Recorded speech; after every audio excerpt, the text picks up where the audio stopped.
What's up, everybody? Welcome back to another episode of The Force Sensitive. I have my co-host with me, Mr. Gort. Hey, how's it going? And I also have a guest today that I've been speaking to via Instant Messenger or Facebook Messenger for some time, emails, etc., but I've never actually gotten a chance to actually talk to directly, and that's Mr. Esteban. Hello, everybody. There he is. How are you? I'm glad to get the opportunity to finally chat with you, kind of for real. I've appreciated a lot of our conversations and stuff over the course of this adventure. So thank you for coming. Oh, no, thank you guys for having me. So I'm excited. So not to waste too much time, let's find out what your first memory is of Star Wars. Well, before we jump into that, okay. I just wanted to say today it is September 27th, and if there's something that's relevant when we're doing the show, I'd like to mention it. But, we have a couple birthdays today, Star Wars birthdays. First off, Wilford Brimley. He is the star of the second Ewok movie. Fantastic performance. Is he the axe guy? What's that? Is he the axe guy? That's the only one I remember. He's the old man stranded on an Endor. Mm. Oh, yes. You got to watch that again. No, I don't. No, I do not, sir. I've never seen those. Now, we also have Garrick Hagan and Dennis Lawson. So, blow up the Death Star, die at the Death Star, survive a lot of fights, Rogue Squadron. We like these guys, Wedge and Biggs. And Jim Shooter. A lot of people don't like him. I have no problem with him. I think we had a good Marvel run from him, but he was very heavy-handed in the Star Wars comics, bringing that to Marvel. His last name is hard. Yeah. Just like Jim Shooter. Good grief. Is that what you got? Is that what you got? Yep, that's what I got. And with that, Esteban, what is your first memory of Star Wars? Okay, so I have it vividly ingrained in my mind. So my family owns a small business, and at the time, we were open 7 days a week, 9 to 9. My first memory of Star Wars is coming home from 7 a.m. Mass, and before we went to open the shop, I turned on the TV so I could have some breakfast while everybody else got ready. I turned the TV on, and it's KTLA 5, the Sunday morning movie, and the screen is just a hue of pinks, oranges, and purples, and it's the Millennium Falcon landing on Bespin. And I remember vividly, my hand is on the dial back when TVs had dials to change the channel. Right. And I walked away from the dial. I sat down, and I watched the movie from that point forward. Like, my mom walked in, she's like, "What are you doing?" And I'm like, I think it's a show. I think it's a movie. I don't know. Right. And Hispanic moms, they'll ask you, "Is it for you?" Like, they put it on you, asking, "Is this something you can watch?" And I'm like, I'm pretty sure, because there's like a robot and a giant dog, right, and these two friends who are talking. And she's like, "Okay, I'm gonna go get ready. I'm gonna go check on your grandma." And I just sat there and I watched as much of the movie as I could. And I remember vividly looking at the stove to see what time it was, because I needed to know what the name of this movie was, and I wanted to look at the TV guide next time we went to the laundromat. That's awesome. I miss TV guide. I used to like the one that came like in the Sunday paper, like not the one that you had to buy, but like at least here you got like a free one in the Sunday paper. And it was almost more magazine shaped than the TV guide, proper little one, if anybody recalls. Whenever we went to the laundromat, that's when I would look at the TV guide and know what movies just passed or what movies are coming up, and that's how I knew the name of Empire. That's an awesome way to find that out. I know. I remember looking in the back of the book always, because you'd see like the list of movies for the week, and like I remember trying to find Godzilla movies and shit like that when I was a kid. Yeah.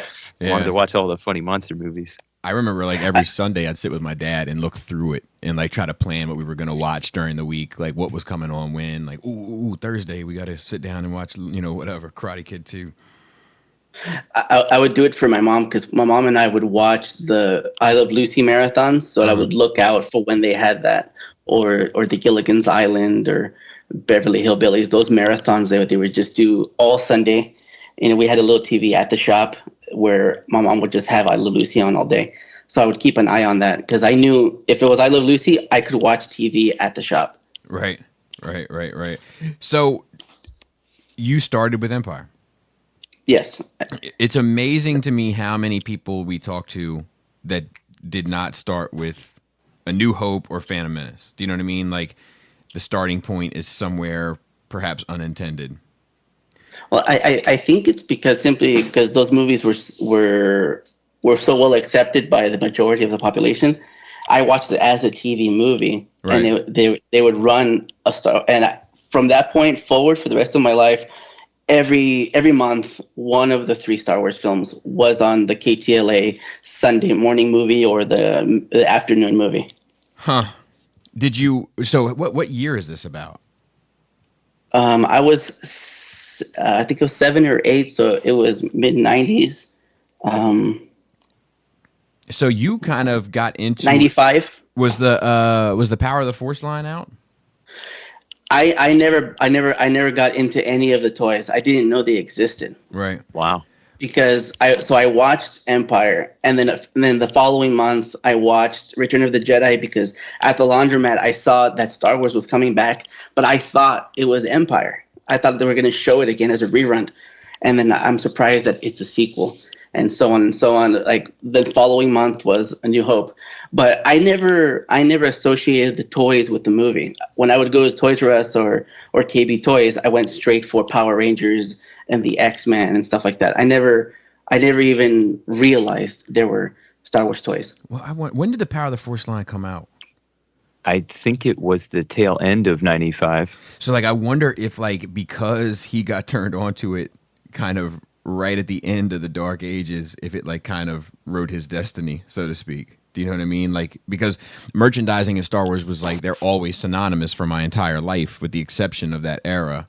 You know, but you got into it when they weren't going hand in hand necessarily. You know, yeah, that is curious. I wonder what the impact of that is, the ramifications of that.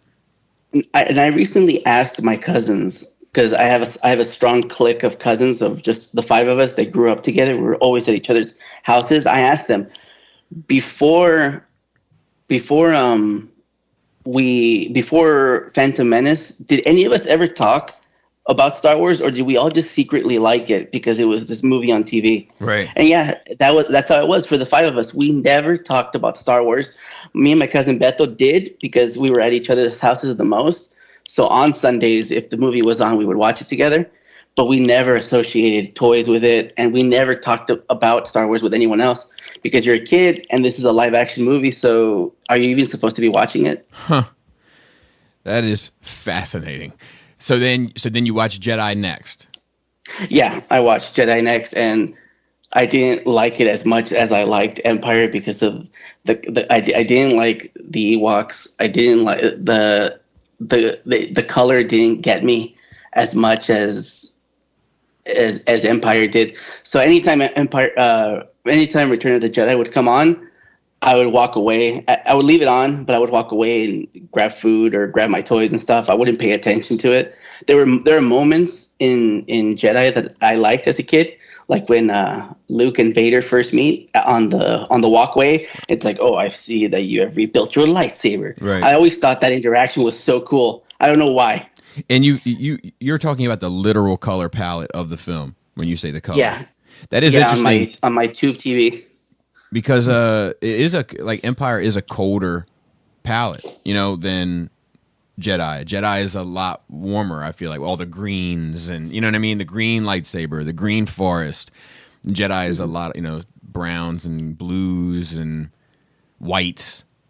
But the lighting in the Falcon with the darkness with all of the lights. Later on when I finally got to see Empire from the beginning, the whole movie starts in stark white with stark white characters, and then there's a black character roaming through, just tearing stuff up. Yeah. And, you know, you have this blurriness of white, and then you have little aspects of color, like the lightsaber when Han and Luke open it on the snow planet. You have Bespin, which to this day, that has a big impact on me. My wife bought me a Ralph McQuarrie print of of the cloud city that I have in my living room. And so that's always one of my favorite scenes, of just the aspect of living amongst the clouds like the Jetsons, but in this forever twilight. So how was your like your level of grasping it, like, you know, because you got thrown into it at a different time and then you saw the one after that? You still haven't seen the original, I'm taking it? No. Like, okay, so No. like can you remember, or can you even separate it now in your head as to how that would have made sense to you, or what that world would have seemed like to you in comparison to how it seems after you see kind of the introduction of Luke and all that? It didn't make any sense. It was just it was just a movie that took place in space, and the Emperor gave me nightmares as a kid. There are three things that give me nightmares even to this day. I'll have a recurring nightmare. It's Freddy Krueger, the Emperor, and Jack Nicholson's Joker. Really? I still have nightmares, and it's the same nightmare from when I was a kid. Well, what is it? What is it? I gotta know. Well, our living room was this big living room, and we had a door right to the street. And the Jack Nicholson dream is my dad opens the door, and he gets hit with a spotlight, and he just gets riddled with gunfire. And you hear the Joker's laugh, which is Jack Nicholson's, like, and we all run to the backyard, and usually that's around the time I wake up. Good grief. The Freddy Krueger nightmare is here in California. There's the Children's Hospital, kind of like Goodwills. And when my mom would take me to the Goodwill to like buy clothes and stuff, she would let me rummage through the toys. And once I found something with a red tag, which would mean it was under $5, I would sit in the round clothes rack near the register, like in the center of it. There was like an X where I could just sit. Yeah. I did that. I definitely did that. So my mom knew while she was rummaging around the store, kind of looking for deals either for us or for my cousins or my aunts and uncles, she would just reach in and tap my head and be like, okay, let's go. My nightmare is that I'm in the chalk store, I'm in there, and Freddy Krueger is outside looking for me. Really? And the Palpatine one, it's just his face. He scared the daylights out of me. When I would watch Return of the Jedi on TV at home in the kitchen, I would sit on the furthest part of the kitchen table because I knew the Emperor was about to show up, and it's just his face, and it's like melted, and the lightning and his laugh and his like calm and calculated cadence. Yeah. And so now you will die. Yeah. And it's the boogeyman, El Cucuy. So my wife talks about cucuys in the house. Yeah, I don't even know what is that. I don't even know. What it's the Mexican boogeyman. Spirit. Oh, okay. Well, when you said the Joker thing, like, you know, I was thinking when he burns that guy to death in like the mob meeting. Yeah, like I could picture, like, you know, getting crisped up by the Joker. Might be a nasty nightmare. Yeah, I hope I'm not giving you a new one. No, I didn't even remember that scene, but I will now. He repressed it. So did like it's crazy to me to real quick. Did you ever, when sitting in that X inside of the clothes circle, did you ever come out of the X and couldn't find your mom? No, because I knew. Oh, not in the chalk store or the Goodwill.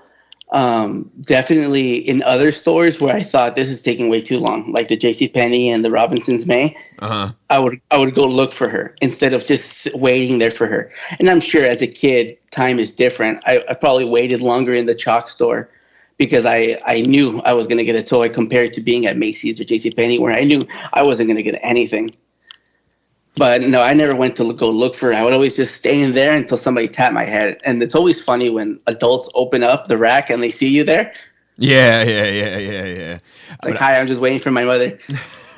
I used to, it was common that I would hide in there and then I would come out and I wouldn't be able to find my mom and I would like panic and think that I was like, you know, abandoned or whatever, like, and run through the store and, you know what I mean? Like, you get all hot inside, you know what I'm talking about? Like when your body temperature like goes through the roof, like stuff like that. So I just wanted to ask because I do recall that kind of vividly.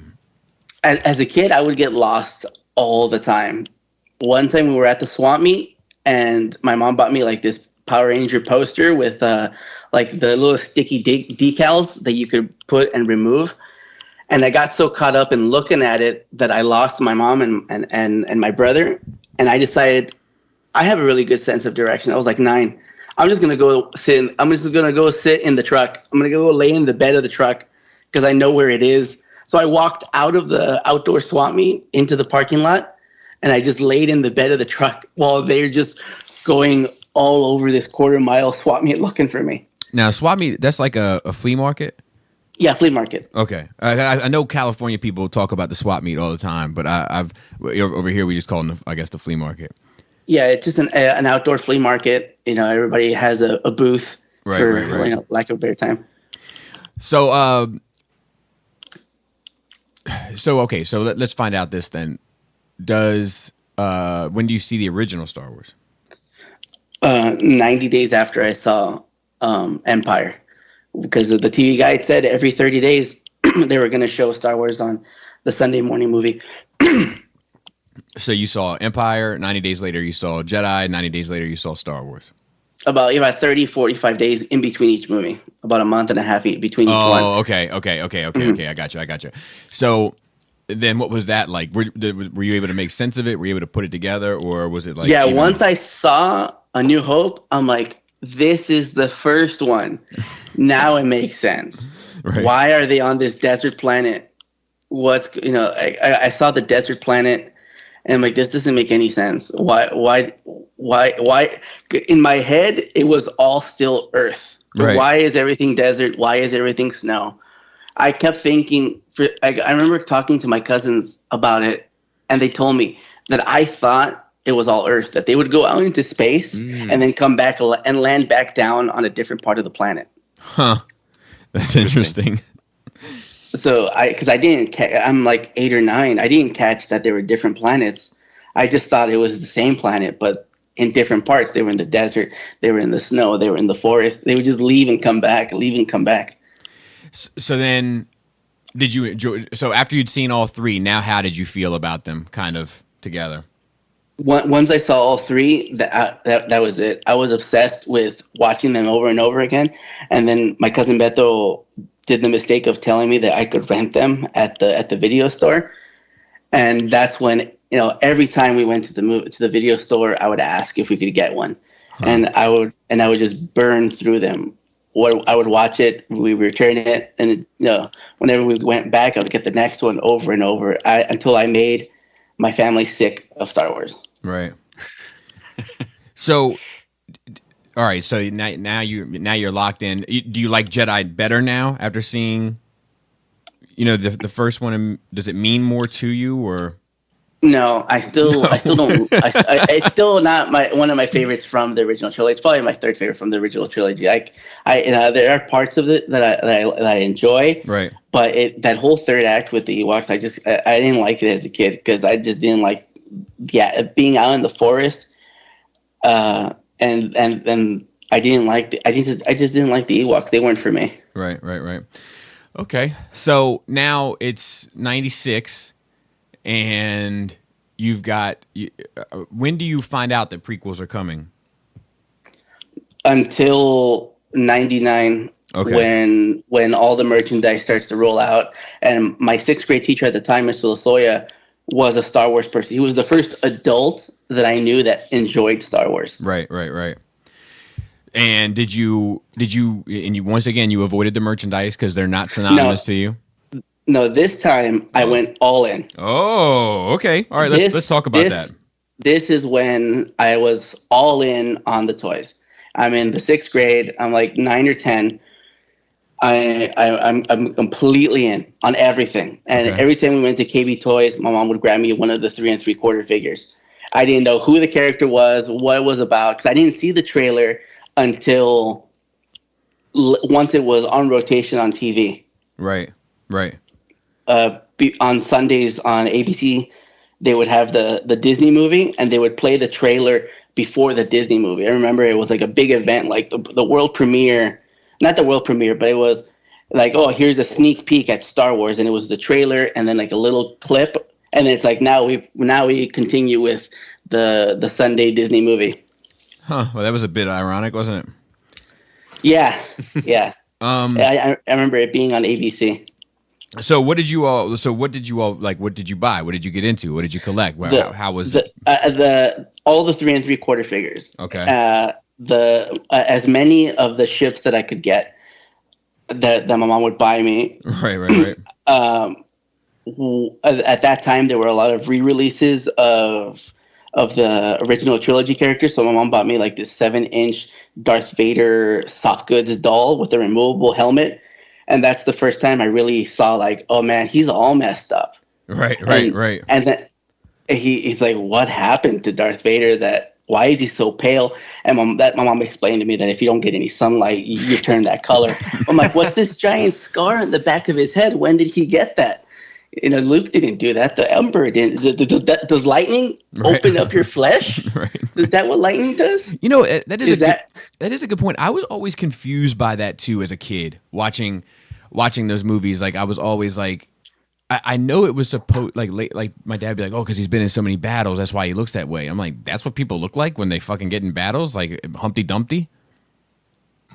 Because fighting wouldn't explain the bald head like when I watched it on TV, I understood he was pale, but once I got the toy, I didn't know he was that pale. He's like chalk white. On TV, he looks like a hue of kind of blue or gray. Right.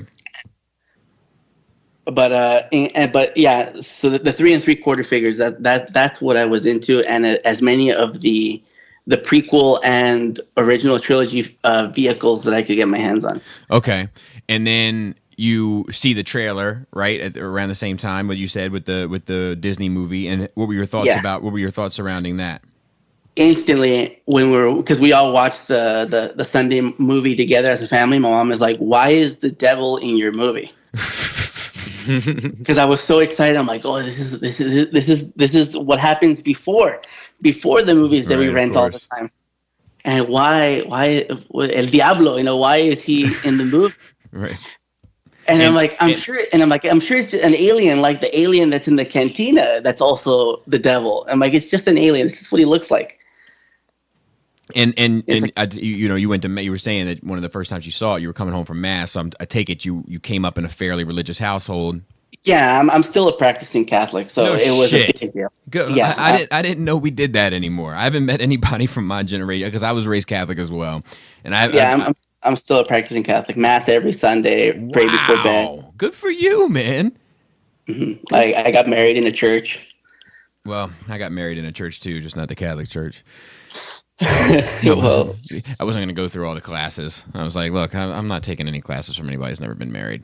Oh, I did my first communion and my baptism and my confirmation, all that stuff. Oh yeah, I did all that. Oh, you mean the marriage retreat? Yes. That stuff. Oh yeah. Yeah. That was something. That was a lot of Jesus that weekend. Too much, maybe. Well, yeah. Yeah. Okay, so enough about Catholicism.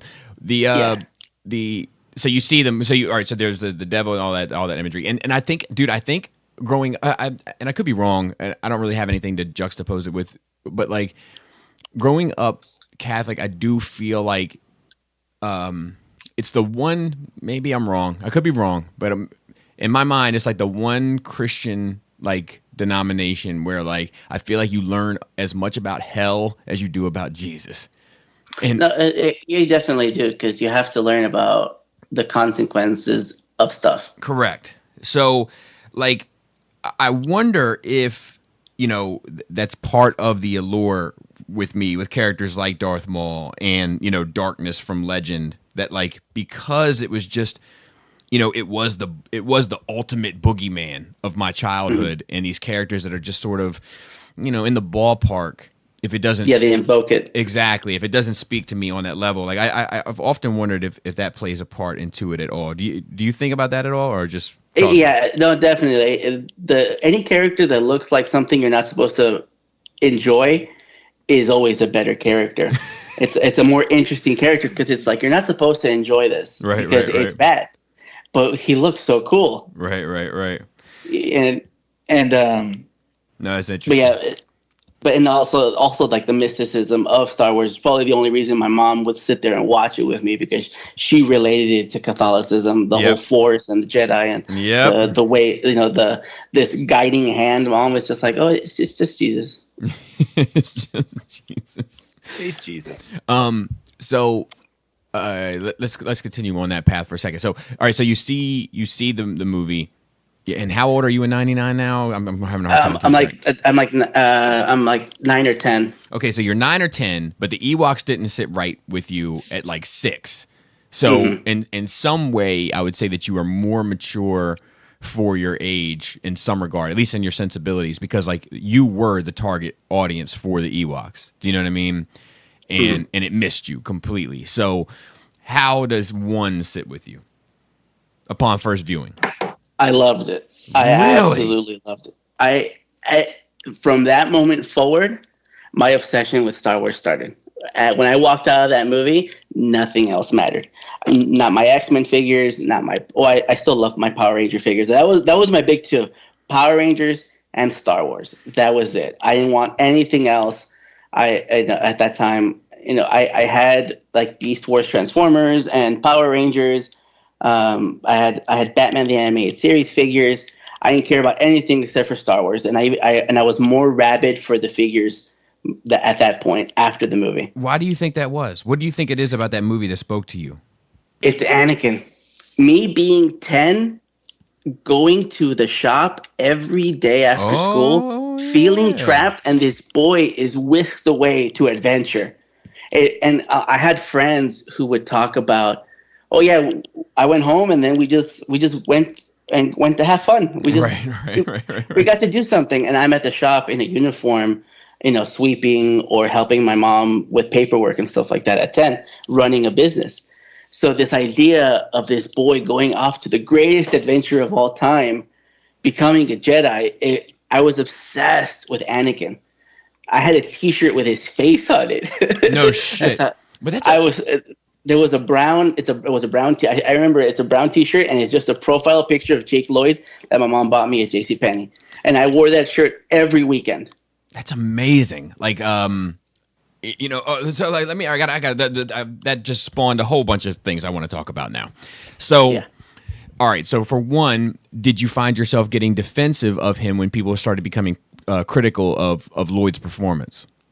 No, I didn't. I wasn't aware of people being critical of his acting until I was out of high school. Really? Because all the people that I grew up with either loved it, or they're like, I don't care. Right. Or later on by episode 3, they're just like, it's not for me anymore. I enjoyed the ones we watched when we were in the 6th grade and we were in junior high, but I'm done with it. So no one really complained to it while I was growing up. So what about later on in life, being as though it still has this kind of, this super meaningful element to you? I just chalk it up to he's a kid actor. Right. Because I watch it and I don't see what people say that his delivery is bad. Because I don't know if right now you hear that I have a little bit of an accent. So sometimes I talk funny, and I'm sure when I was a kid I talked funny. So when he says, "Are you an angel?" I hear the Deep Space pilots talk about him all the time. Right. When I was a kid, I thought that was smooth. I'm like, I can't wait till I use that line, because I was a dork. I was such a dork, and I thought that's a good line. I'm going to put that in my pocket. Are you an angel? Did you ever use it? Did you ever get it off? I did use it once, and it did not work. Oh, it didn't land, huh? It did not actually used it. I used it. I used it. But I realized that once you quote, I hear the Deep Space Pirates talk about all the time. Whoa! You went that far? I went all the way. What? You should have just left it with "Are you an angel?" Nope. Because you have to say the whole line. Did you have a big brother? What the fuck is wrong with you? I had a big brother. Yeah, I had an older brother, but my brother hated Star Wars. He would never talk to me about Star Wars. Right, but he should have told you to stop with the pirate talk and just go with the "Are you an angel?" bit. That would have been your shot to shoot. Yeah. What if you mentioned pirates and just not deep space? Yeah, maybe. Nah, I was in junior high and I just thought I'm gonna use this right now. I don't feel like you gave the line a fair shot now. I feel like No, I think he gave it all the shot. Oh yeah, I gave it my all. Oh, But that's it's like great. it's like that moment when you're like, why am I saying this? But you just say it. That's fantastic. Okay, so you never you never felt defensive of him, even though he was meaningful to you, and did like did you find anything about does his rise and fall then mean anything more to you, being as though that you personalized it so much more? That's why the prequels are my favorite, because of this character development of Anakin and him being like this angsty teenager and this lost adult. I understand that people think it's bad acting, but the story as a whole, I just love it so much because I grew up with it. As I grew up, Anakin grew up. Right. And it was it's the greatest adventure ever. Right. And in the prequels, they just mean a lot to me. So it's hard for me. Like, I understand they're not great, but I don't consider them bad. Like, when people say they're bad, I just say it's not that they're bad. They're just not great. Right. Well, so like the Ewok movies.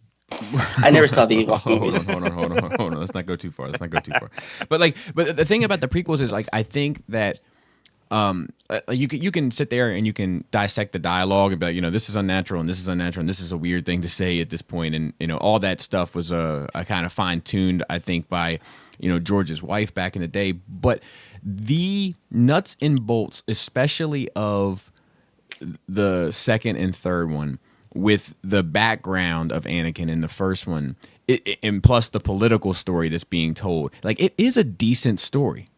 It's just maybe not executed the best. That doesn't mean that I don't love it, like I love all of them, but the story is solid, I think.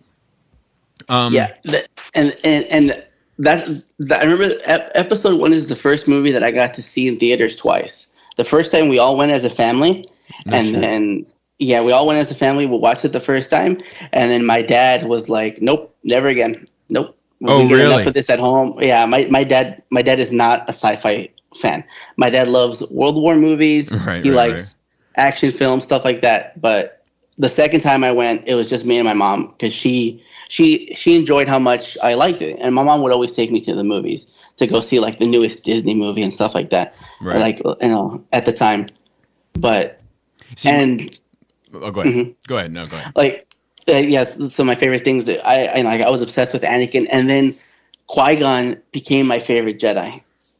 I had his lightsaber, and it's still one of my favorite designs because it's so simple and it has like that hook design on it. Right. And just this guy that is part of the Jedi Order, but he's not. Mm-hmm.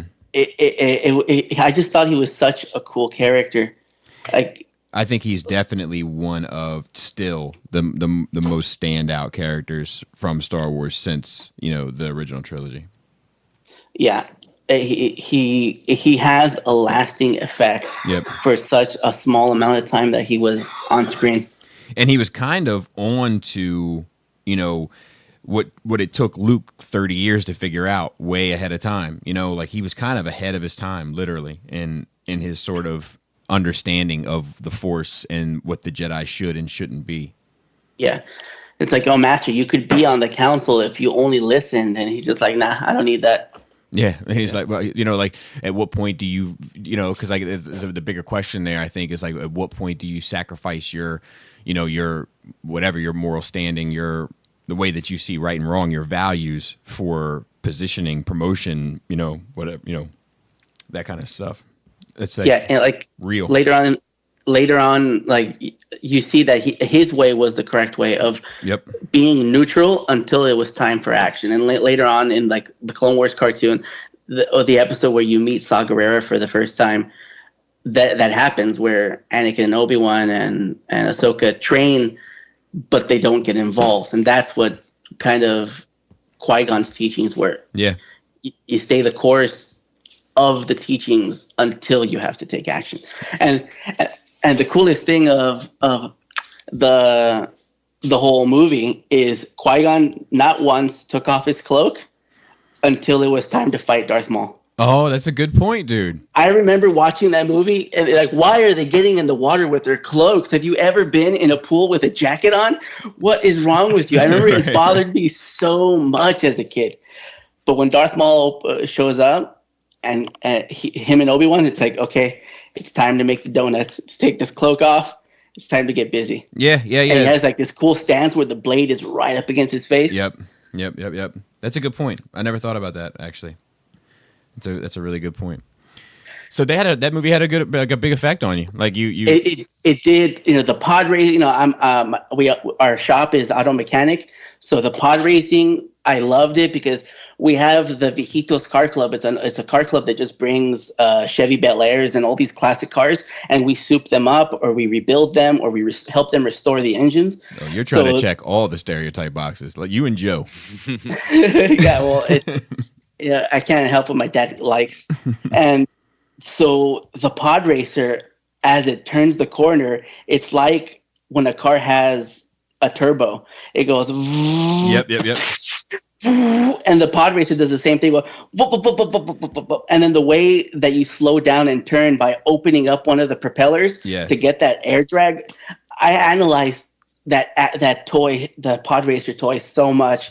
Because I loved it so much, the Anakin's pod racer. See, I have a similar feeling with that because my dad was a fireman, and I grew up around the firehouse, and there was plenty of times where, you know, my mom was supposed to pick me up and she wouldn't, so my dad would have to take me to work, and I would just be hanging out in the firehouse with like all these guys in like some dingy garage, you know, and when they would take the trucks out, I was just to stay in this one room.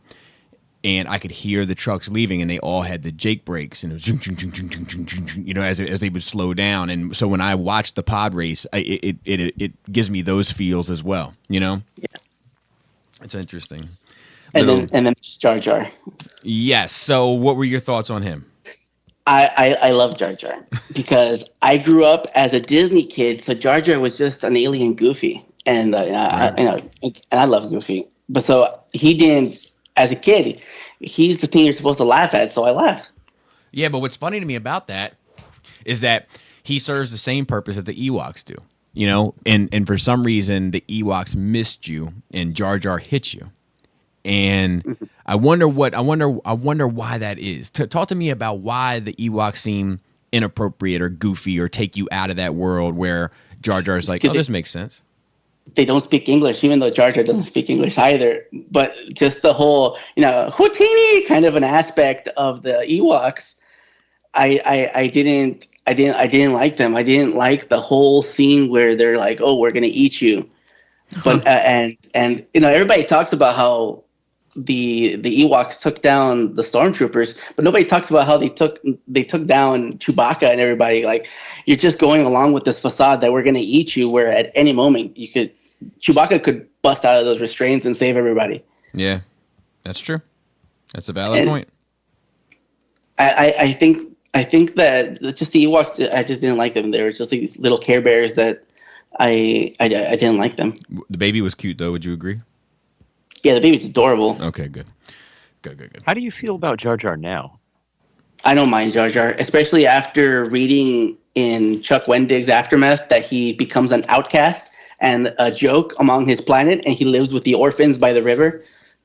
You feel bad for Jar Jar. Yeah, so that strikes a nerve with me too, but it's I think that nerve that it strikes with me is more in regard to how I feel like it kind of messed up Ahmad Best's, like, yeah, you know, I follow him on Twitter. Whenever he posts behind the scene pictures of him having fun with Jake Lloyd, I feel bad about how people treated him, even though I would never treat him poorly because I enjoyed his character and Anakin's character.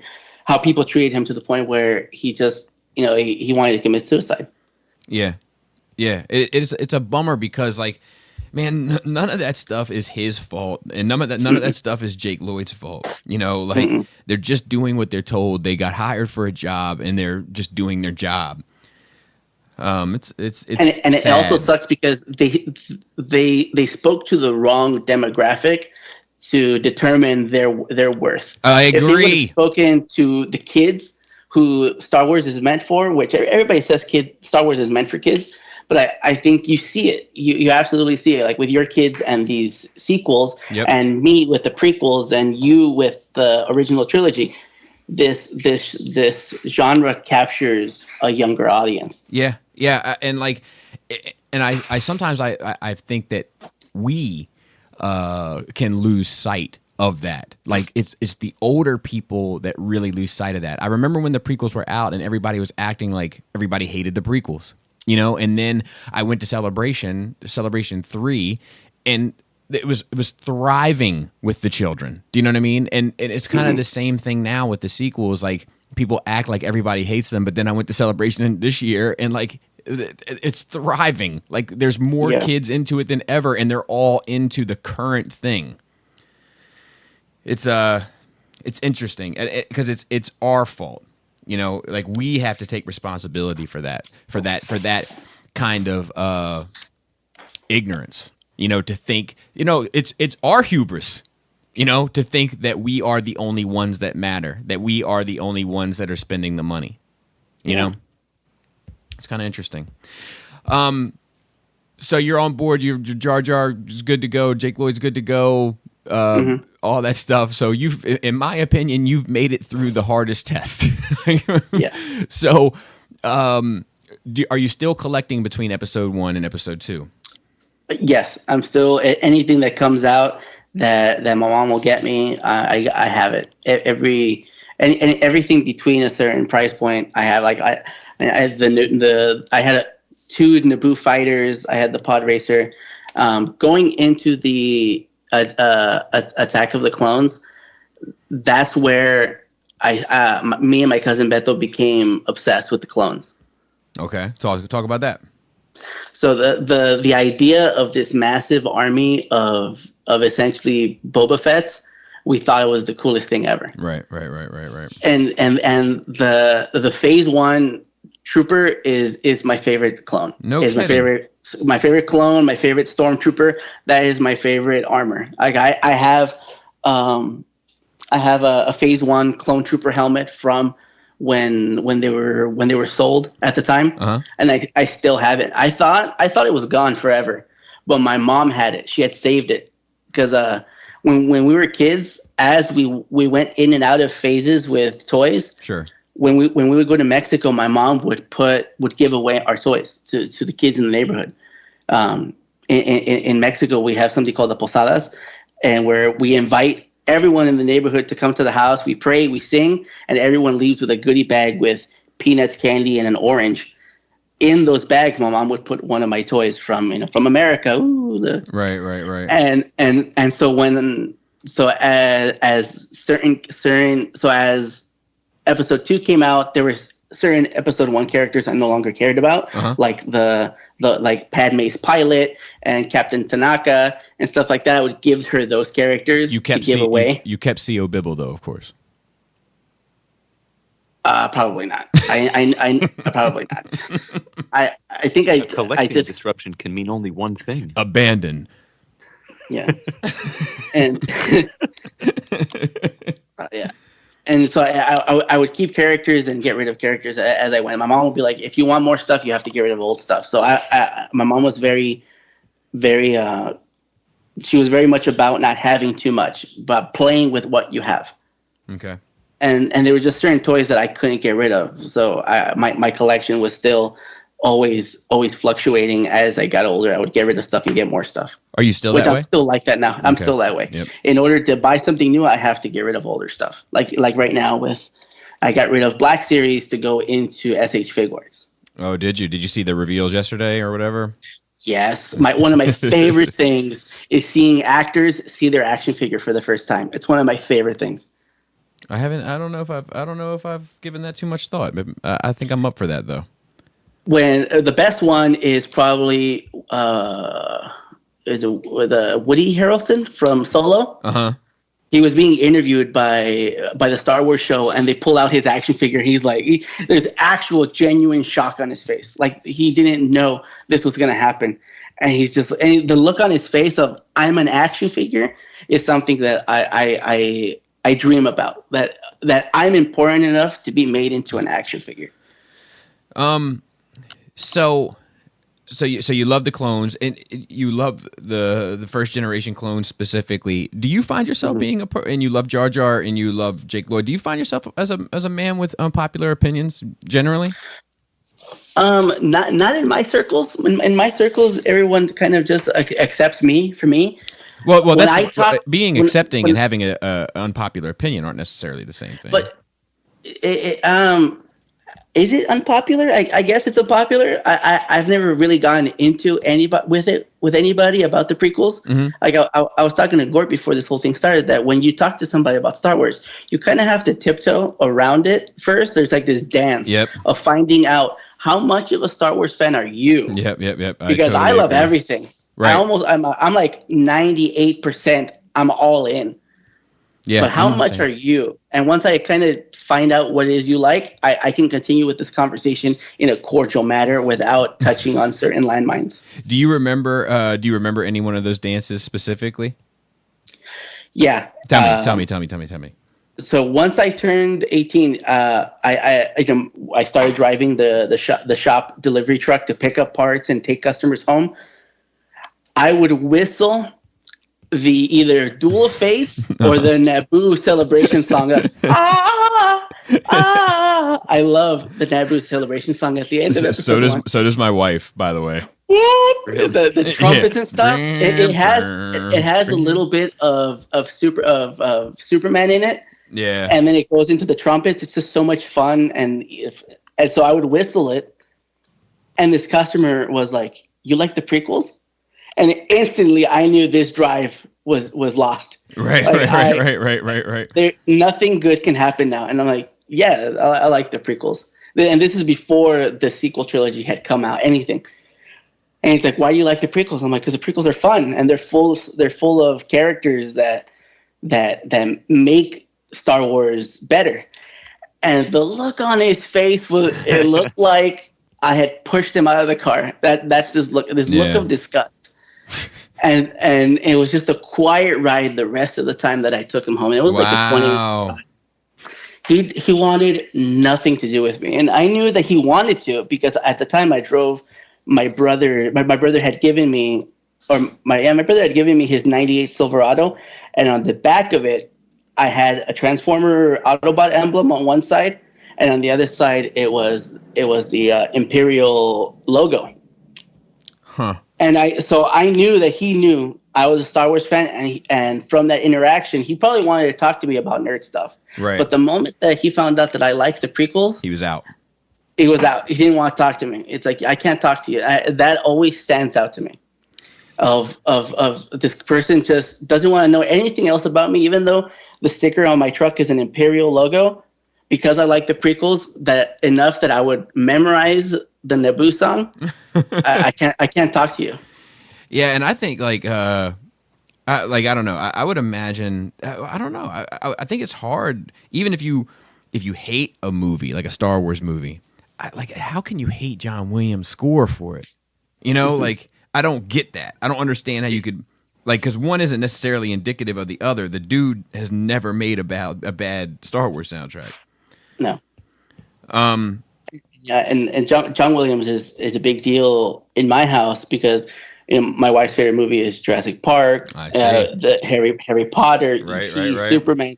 Every year we go see John Williams at the Hollywood Bowl for like the past 8-9 years. That's awesome. Last week of September, first week of August. Did I get that? No, last week of August, first week of September. Right. He has a concert at the Hollywood Bowl. It's less and less him now. It's more his understudy now, which his teacher's son. Something. Oh, really? Football. Yeah.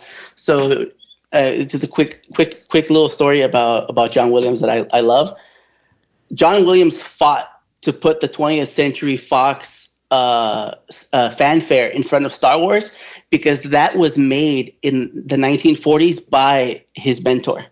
And then Fox had stopped using it for about 20 years. And he's like, no, my mentor's music has to be in front of this movie. That's awesome. I and never knew that. From that point forward, that's when they started continuing to use the 20th Century Fox fanfare. Because he's like, this has to be part of this movie if you want me to score it. Wow. That's awesome. That's interesting because I remember it being in front of so many movies, but to like think that there's a stretch of time, I guess, before Star Wars that it wasn't in movies. Right. I'd have to kind of go look at that because I don't remember. I feel like it was always there. Yeah. So let me ask you this. I forgot where we were before we got into John Williams. Talking about. Oh yeah. So let me share my story. Let me share my story. My dance, right? Yeah. So I'm at work and we're having lunch and I'm new and I'm there's a bunch of guys and they're kind of sitting around and there was a fly and it kept like buzzing around. I'm not sure if it was like a house fly, some kind of insect. And this dude finally got a hold of it and smashed it. Everybody had been trying and missing and trying and missing and trying and missing, and he got it. And I said, man, I thought they smelled bad on the outside. And this guy looked at, like he just shot his eyes over to me and said, I got you. And like him and I like immediately hit it off from there. But it was like this little delicate dance of this little, I'm exposing this element of my life and my passion. And if you know, you know. I don't know. It's a funny thing, but it's a beautiful thing at the same time, I feel like. So, moving on to episode 3. Or I guess what are your thoughts on episode 2? Because we were just talking about collecting. We didn't actually get into the movie. My wife just texted me because she's getting ready to leave for work. It's that Alfred Newman and John Williams and John Newman, they're very much master and apprentice and Padawan. She's like, send me a little giggling gif. But the Attack of the Clones, there are parts that I like about it, but it's also not one of my favorites. Why do you think that is? Because there's these long stretch. When I was a kid, at least, at this time I'm in junior high. There's these long stretches that nothing really happens other than the development of Anakin, and I enjoy it for that. But the movie definitely, Attack of the Clones is definitely the one movie where it dips for plot and then ramps up with action. Correct. Dips with plot, ramps up with action. So I think because of that, it's one of the prequels that I don't always go to. Like I'll put it on because I want to see the Camino scene. Right. Because when Yoda and Obi-Wan are talking about, oh, Master Obi-Wan has lost a planet now. Yeah. That's the first kind of glimpse that I got because I didn't read the EU of how the galaxy is, the outer rim, these parts of the galaxy and it's like the outer rim, the unknown regions and stuff like that. Right. Camino is in the between the unknown regions and wild space and stuff like that. So there are parts of that film that I really enjoy, but it is definitely not one of my favorites because there's so much plot that goes into it. Oh, one of the almost forgot to mention this. After Attack of the Clones came out and I talked to my cousins about it, we all thought Master Sifo-Dyas was Qui-Gon. Yeah, dude, I remember all of the theories going. I mean, like they were countless, and it's definitely a huge thread that kind of goes unwound a bit. And I just we'll get to it towards the end, but I just recently watched the first 6 films with my wife, and watching Attack of the Clones with her was definitely the time where we paused it the most to explain stuff. Because it is so plot heavy, because it has to set everything up to make episode 3 better. Right. It has to do so much. I almost feel like that movie's less actual plot. It's just a lot of exposition. Well, everything with the setup with the clones and Anakin and Padme rekindling their love, and the aspect of there being another set of two Sith, the what's it called? Palpatine continuing to get more powers, the clone army. There's so many moving parts in that film that really set up the next one. That's true. I think that it lags a lot. It's probably a fault of editing, but I'm not really sure how they might do it better. One thing I can say for sure on the DVD or Blu-ray copy, if you hit the skip button, it will skip Camino, and you get all the good stuff. You're skipping the kind of Anakin portion, but you get like a more streamlined experience watching the movie. It feels very smooth when you do that. Huh. That's interesting. What did you think of the Yoda lightsaber fight? We always try to touch on that because that's such a huge part of the whole kind of history of Star Wars, I feel like. And let's not forget his opening line. I am a puppet. Oh, yeah. Put your tongue to mine.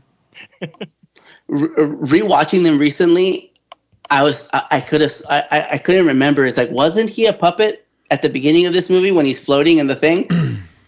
Or was he always CG? I couldn't remember because the movie had been altered so much. I think he was always CGI in the second and third one.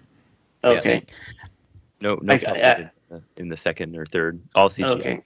I couldn't remember. Well, when that happened, I laughed in theater. I laughed so hard because I'm like, that makes so much sense that he's like this little ninja sloth. Ninja sloth? Yeah, like this ninja sloth. That it's like at this time in junior high, I had already started watching kung fu movies like Jackie Chan's Drunken Master. To see Yoda go from this crippling old man to this kung fu master by doing all these flips, and it's like, of course, he's this tiny little guy. He has to use the Force to jump on the walls and do these backflips, and poor Christopher Lee, he's over here acting his butt off, Academy Award winning Christopher Lee, acting his butt off against this CG thing that's not there. Did you at all think it was goofy? Because that was that was kind of the criticism at the time. It was kind of 50-50. People thought it was awesome, or people thought it was goofy. No, I thought it was awesome. For me, it made sense that because, like I said, the whole drunken master aspect that, the drunken master has sake to become a badass. Yoda uses the Force in these small bursts to energize his little frail body to be a badass. No, I'm with you. And his midichlorian count is much higher than anyone else's except for Anakin. So he can do anything. Right. Like put lightning in his pocket. Right. He does do that too. There's like lightning in a bottle. He's like, nah, I'll put it in my pocket. Yeah. What about, all right, so we're moving on to episode 3. There's one question I don't always ask people. But because you kind of have a reverse experience where you really like episode 1 and you're not crazy about episode 2, one of the vibes that I remember picking up on around that time were in the ether was kind of like, I need episode 3, and I'm kind of hearing it now with 9. I need it to save it for me. Like, they kind of became part of like the language. Like, can episode 3 save the prequels and all that? Did you have any of that feeling at all going into it? No, moving into episode 3, the conversation between me and my friends were, it needs to be enough to where there is this time skip all the way to episode 4. That's all we really cared about. Will they give us enough? Because at the time, this is the last Star Wars movie. There is no episode 7, 8, and 9. That's it. Right. 3, and that's it. These 6 films is all we're ever going to get. So, it doesn't have to save the previous 2. It just has to be good enough to hold me off, because that's it. We're done. There's no more Star Wars after this. I've never heard it in reference to the prequels, like 3 saving what had been done with, say, the first one or the second one.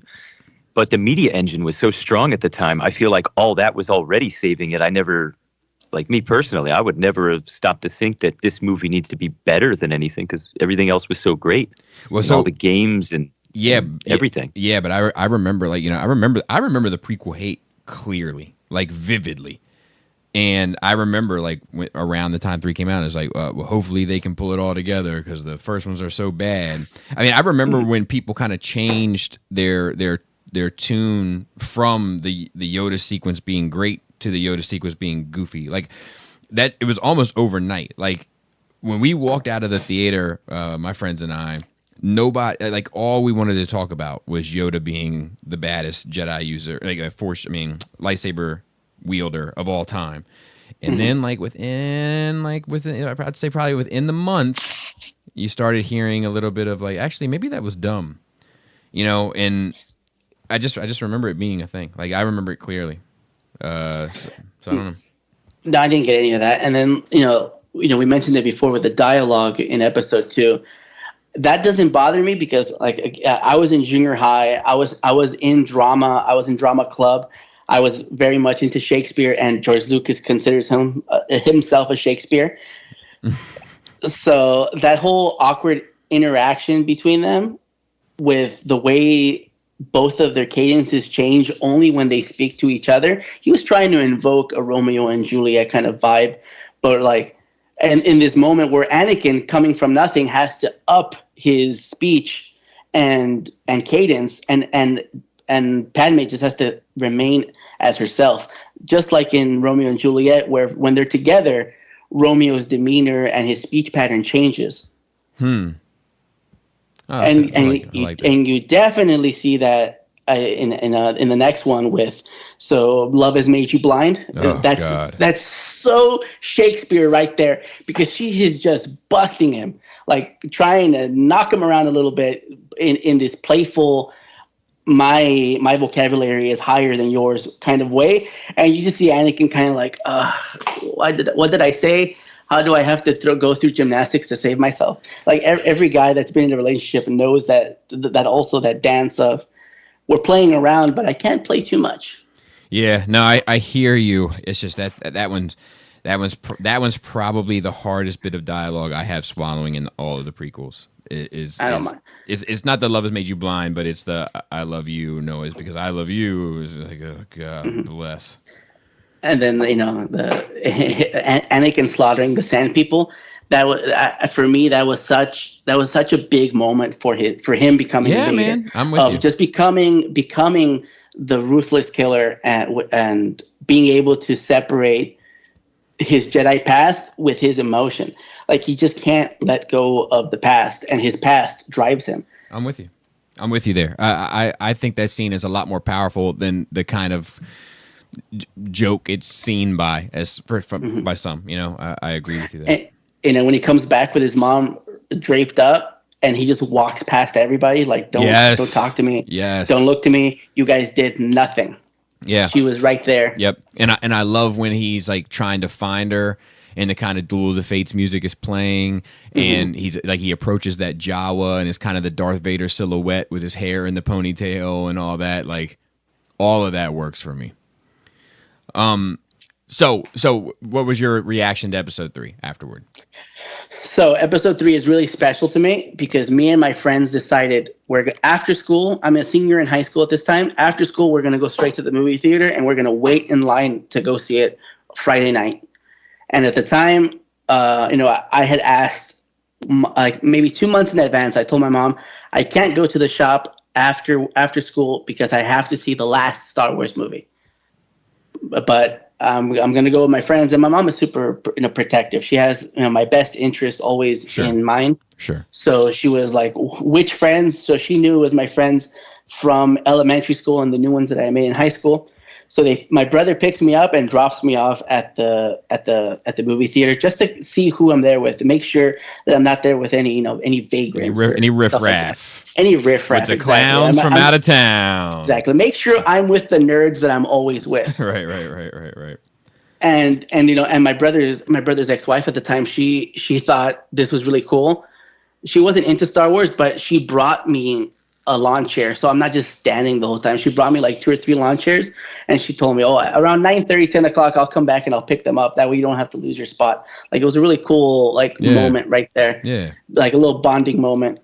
Yeah, for sure. And it was me, my best friend since kindergarten at the time, and I don't talk to him anymore. That's a bummer. My current best friend. Yeah, a bunch of stuff happened with him. My current best friend, and just a bunch of people that I knew loved the prequels that I had met in high school. Right. When I went to high school, I got transferred to a high school where I knew nobody, and little by little, the people that I knew got transferred there. No kidding. Yeah, when it was time for me to go to high school, the district lines were changed. Right. So instead of going to California High School, I went to La Serna. And so when I went there, it was a fresh start for me. Nobody knew how anything about me, so I could just be myself, and I just kind of let my nerd flag fly without feeling like repressed by it. So I was just myself the whole high school. And that's where I met a bunch of the friends that at least one friend that I still have now, my best friend. So we're all there. We're all getting ready. It's almost time for them to let us in. We go across the street. We buy Burger King, and I put the sandwiches and the chicken sandwiches in my cargo shorts, and we sneak it in. We sit down. The fanfare comes up, and instantly it's this space battle that's in all these different directions. And there's these two little ships, a red one and a yellow one. And once I see that Anakin is in the yellow one, it's hard for me to admit, but I cried a little bit. Really? Because his ship is yellow like his Naboo fighter, because he cannot let go of the past. His ship is yellow because he's always that little boy that saved Naboo, that saved Padme. That's why his ship is yellow. At least in my headcanon. No, guess what is in my headcanon now? And it's like these little rebellions that he has to not let go of his past, even though he's told to. Right. And I lean over to my friends and I go, his ship is yellow, and they're like, "What? I don't understand." Right. What does it matter that his ship is yellow? And he's like, "I'll tell you afterwards." That's awesome. And then the rest of episode 3 happens, and I'm just like, this is the greatest movie of all time. When I walk out of it, obviously on my second and third view, I'm just like, this is a good movie. It's not the greatest movie of all time, but at that moment, walking out with like 6 friends, and we're all just talking about it, of how like at that moment, all of these things flood into my mind.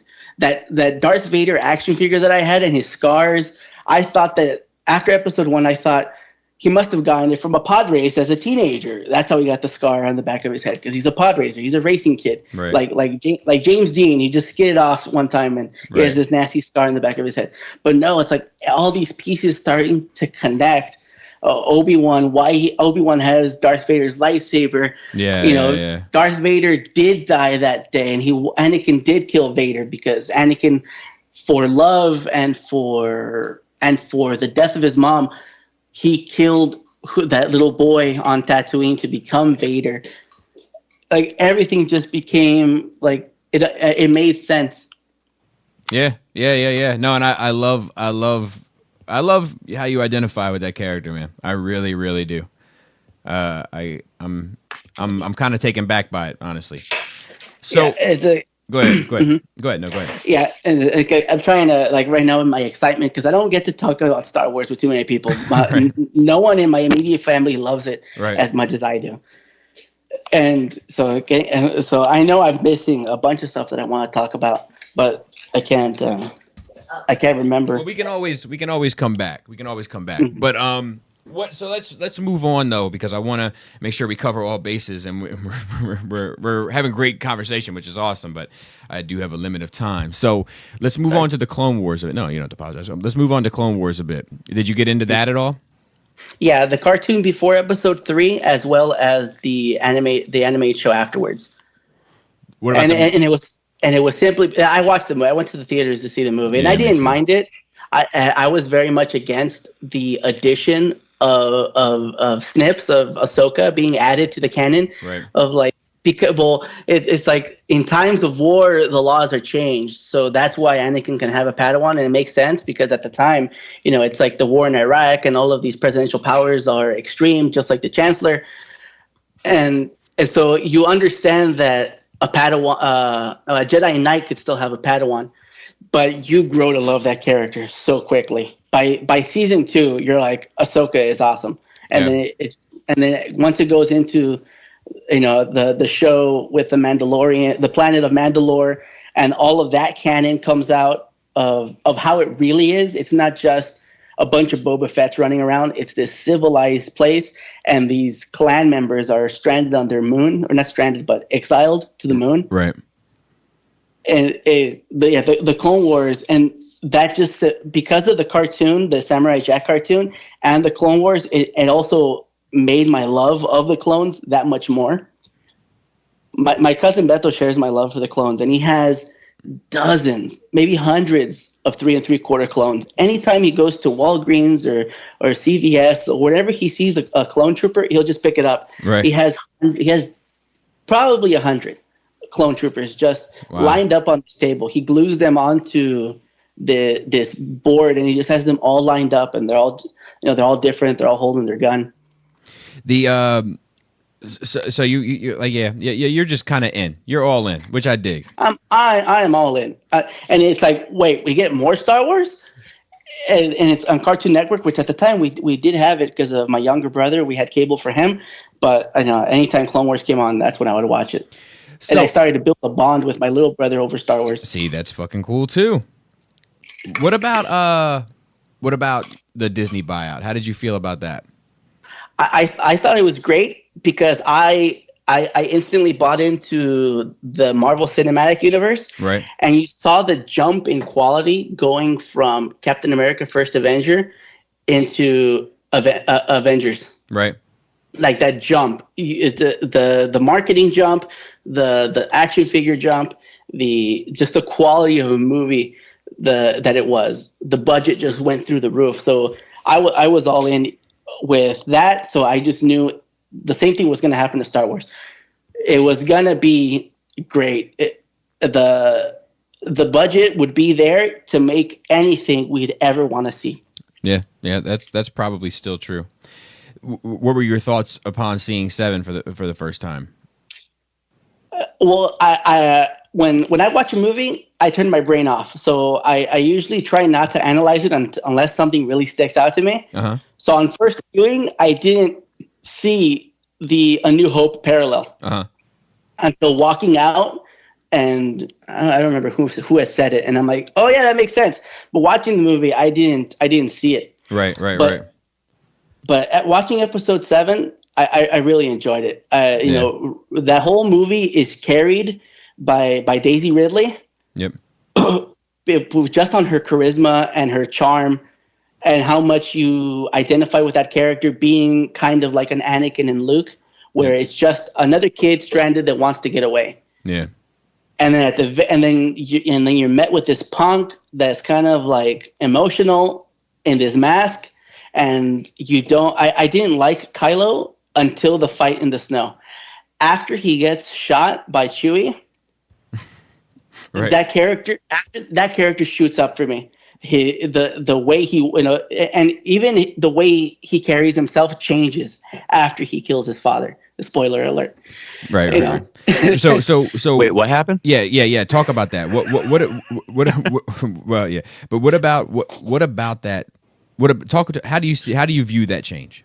So like Kylo is portrayed a certain way throughout the beginning of the movie. Mm-hmm. You feel like his position in the First Order, whatever the First Order is only there because of how strong he is. And because his potential, his potential for strength, his potential for greatness. Yeah, he's not a Vader, but he is better than a Darth Maul. Okay, I'm following you. Continue. He's destructive. He's constantly he kills. He destroys that computer console, which I think is the thing that everybody it rubs them the wrong way. What girl? When they're doing the mental fighting between him and Rey, all of that is just to set up Kylo as like this undeserving of his place kind of character, right? Until he kills his father.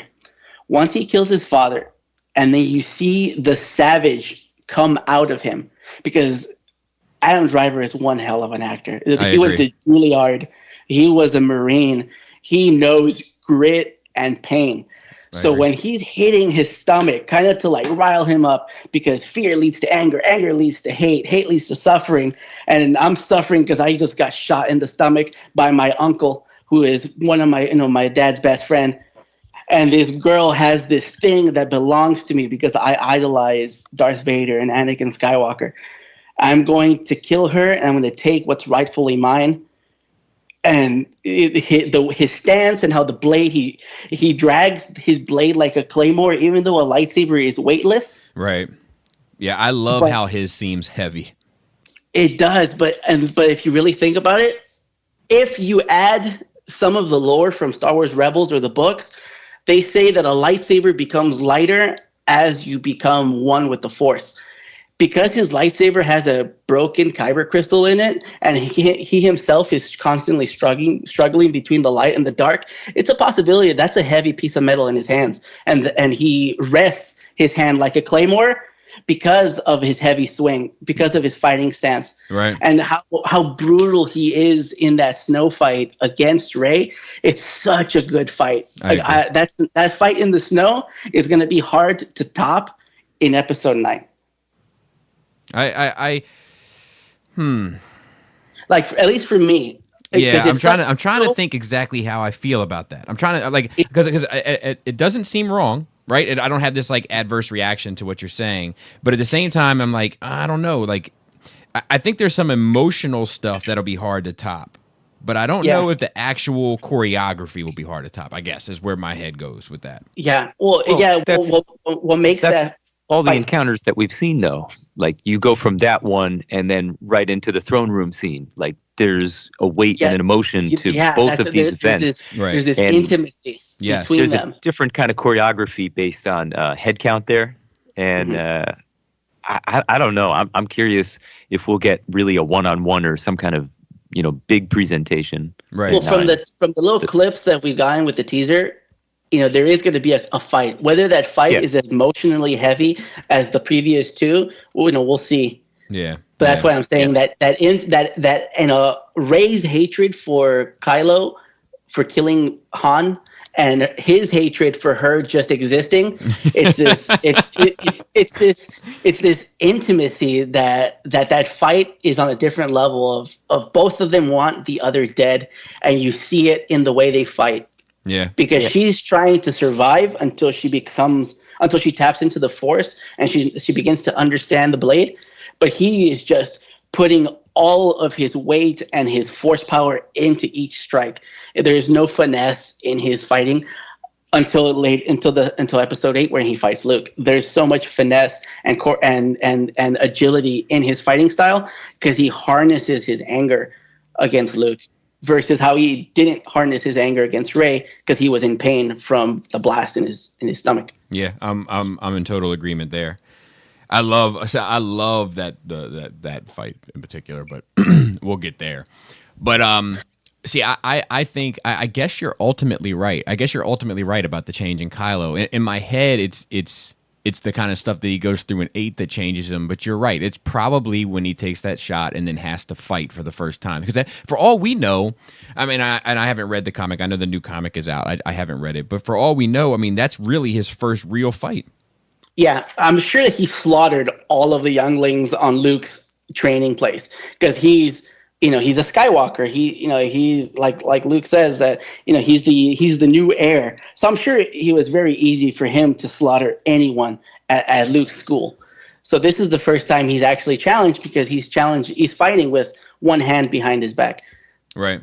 Because he's shot. Yeah. All right, so let's move on. Let's move on to Rogue One. Okay. Talk to me. I guess I might have unpopular opinions, but I'm not going to court. I told you. I like Rogue One. Okay. But I don't love it. Why?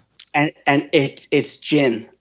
And it's not because I'm against women or anything that. Right. She doesn't sell me the turn. When her father dies and she turns, I don't buy it. I needed more time with Jyn. Like I people blame her acting on it, but she is the character she's supposed to be through the whole film. She's reserved, she's cold, but she's still able because of her upbringing with these extremists. But they don't give me enough from when Saw Gerrera finds her to where K2SO finds her. I needed something else to show me, to make me sympathize or identify with her. Okay. Seeing yourself in films is sometimes important. That's why I think I like the prequels more than the original trilogy. I don't see myself in Luke where I do see myself in Anakin, simply because of the age that I was at the time compared to Luke. The scene at the beginning of Rogue One with Cassian, and he shoots that guy in the back because he just needs to get out of there and can't be compromised. That's a scene that really informs you about that character. You don't have that with Jyn. You don't have that with Jyn. That's something that we did need, and I do agree. Her performance, I think, is great, but I don't love that character. And that's the only thing that for me, that's the reason I don't love the movie. And it upsets me so much that I don't love this movie. I saw this movie 4 times in the theater because I saw it the first time with my wife, and I loved it. And then a second time I watched it with my little brother, and I started seeing that I don't love this movie. And then the third and fourth time, I fell asleep in the theater. Oh, wow. From when they land on Jeddah until Saw Gerrera gets taken away by the blast. Like that whole scene on Jeddah, it doesn't speak to me. It's so funny, man. It doesn't speak to Gort either. And it's my favorite sequence of that movie. Like, I don't know how old Gort is, if Gort's closer to my age or he's older. So you're close to my age. It's possible that because we grew up in this time of war, but I don't know if it's the same with Bobby, that seeing that guerrilla warfare does nothing for me. The way that Saw Gerrera's guys take down the tank trooper and stuff like that, or even the how Baze and Chirrut take out all the stormtroopers, none of that speaks to me. Like I don't care about it. I don't love Rogue One until the the Rebel Alliance denies Jyn. And then she gets a ragtag troop of people to go on this mission.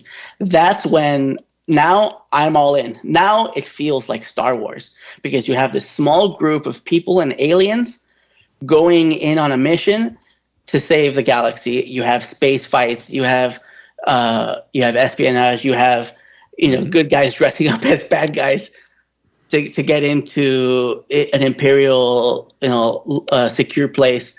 Like from that moment forward, I'm all in. I'm running on all cylinders. Admiral Raditz is my favorite alien from all of these movies. Is your favorite what? My favorite alien. No kidding. Admiral Raditz, he's for me, he's much cooler than Admiral Akbar because you see him in action. Where Admiral Akbar, you don't really see him in action. And then later on, Akbar's ship is called the Raditz, I believe. I think I read that somewhere in a book. So is it? Is that's a retcon? I remember somebody's ship is renamed. Yeah, somebody's ship is called the Raditz. But why? Because of Admiral Raditz. I think it's Akbar's ship. But I think it's Akbar's ship once he becomes Grand Admiral Akbar in the sequel trilogy. Okay. Yes. Okay. But Raditz being up there on his little swivelly chair, organizing the rebel fleet, I thought it was so cool. And, and that is an aspect I think is missing from the sequel trilogy is the badass alien other than Chewie. Right. Because my generation grew up with Ahsoka and Hera Syndulla. There's this alien. There's always an alien that's a badass that comes along with the crew. And for me, Raditz is that in that movie. And then, here comes Yellow Squadron, and it's all footage from the original trilogy. Yeah. And then the new Y-wing squadron, which is like a whole female squad that they changed up. Or speaking of the ships, going real quick back to the prequels. The sequel trilogy. When I left Episode 7, I thought Poe Dameron was from Naboo because you have this ace pilot that's a badass, and in my head, I'm like, oh, he's probably from Naboo because he grew up with the idea that this little boy and his droid took down a blockade. Right. But then you find out he was born on Yavin, and I thought, that kind of kills it for me on Poe Dameron. He should have been born on Naboo with that legend of the little boy. Yeah, that would have been cool. Down a blockade.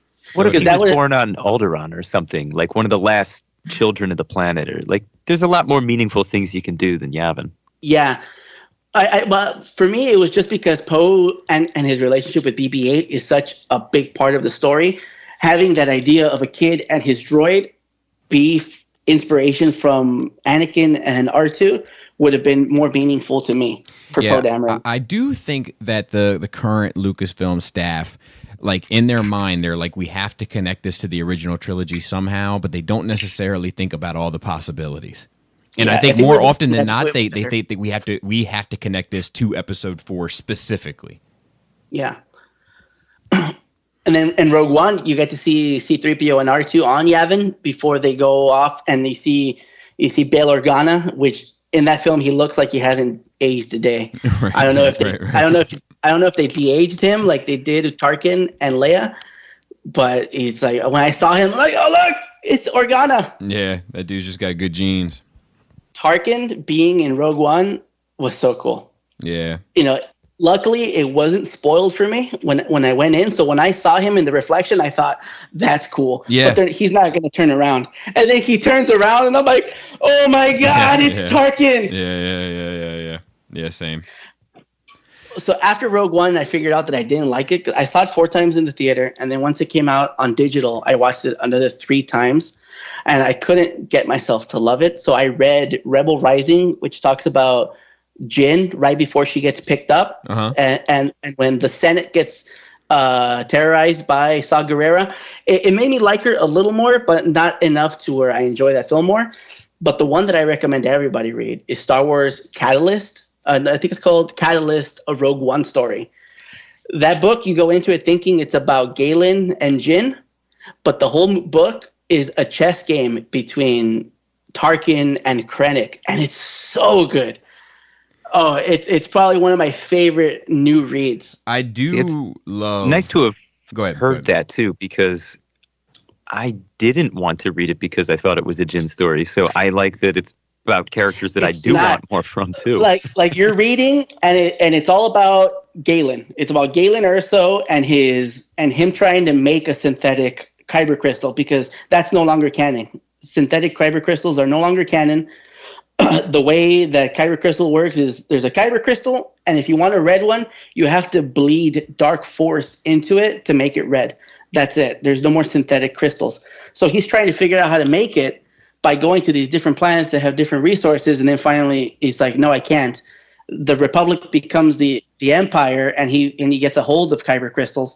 But the whole time he's being played by Krennic and Tarkin in this cat and mouse, because Tarkin hates Krennic. Tarkin rises between the Tarkin book, Catalyst, the Thrawn books, and maybe even Aftermath. You see Tarkin as a much more menacing person and much more calculated, which enriches that character much more. I personally think fucking Krennic is fascinating anyway. Like he's a cool character because his rank has nothing to do with that placard on his chest. He's not supposed to have a cape, but he wants it because he's an architect. In the Catalyst book, it explains that his ship is an older ship because he likes it more aesthetically than the new Imperial versions. His gun, he's like the mean way of putting it is he's a hipster, but actually he's more of he's very architecturally minded. The same thing with the way he built the Death Star. But his gun is an older model gun. He's not supposed to have a cape, but he likes it, and his ship is an older model ship. It's all these little things that enrich his character, right? And with the whole idea of him being a director. Yeah, and I love, like I've mentioned on here before, but like I love how his accent isn't quite right. I love how he has to, like all the Imperials wear gray, but he has to wear white. Like you will notice me. I am somebody.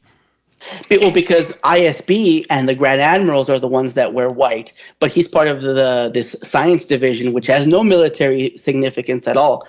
But he sees the stark white of the Grand Admirals and the people that work in the ISB.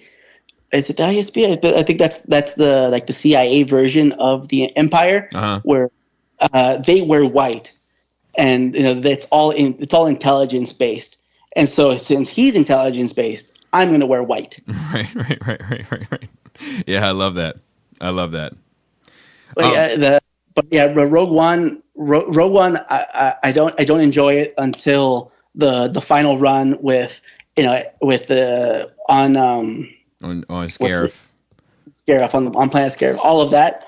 Okay, now it feels. And then that moves into, that moves into the, the scene that everybody loves, those 60 seconds of Vader, and then lay on the Tantive 4.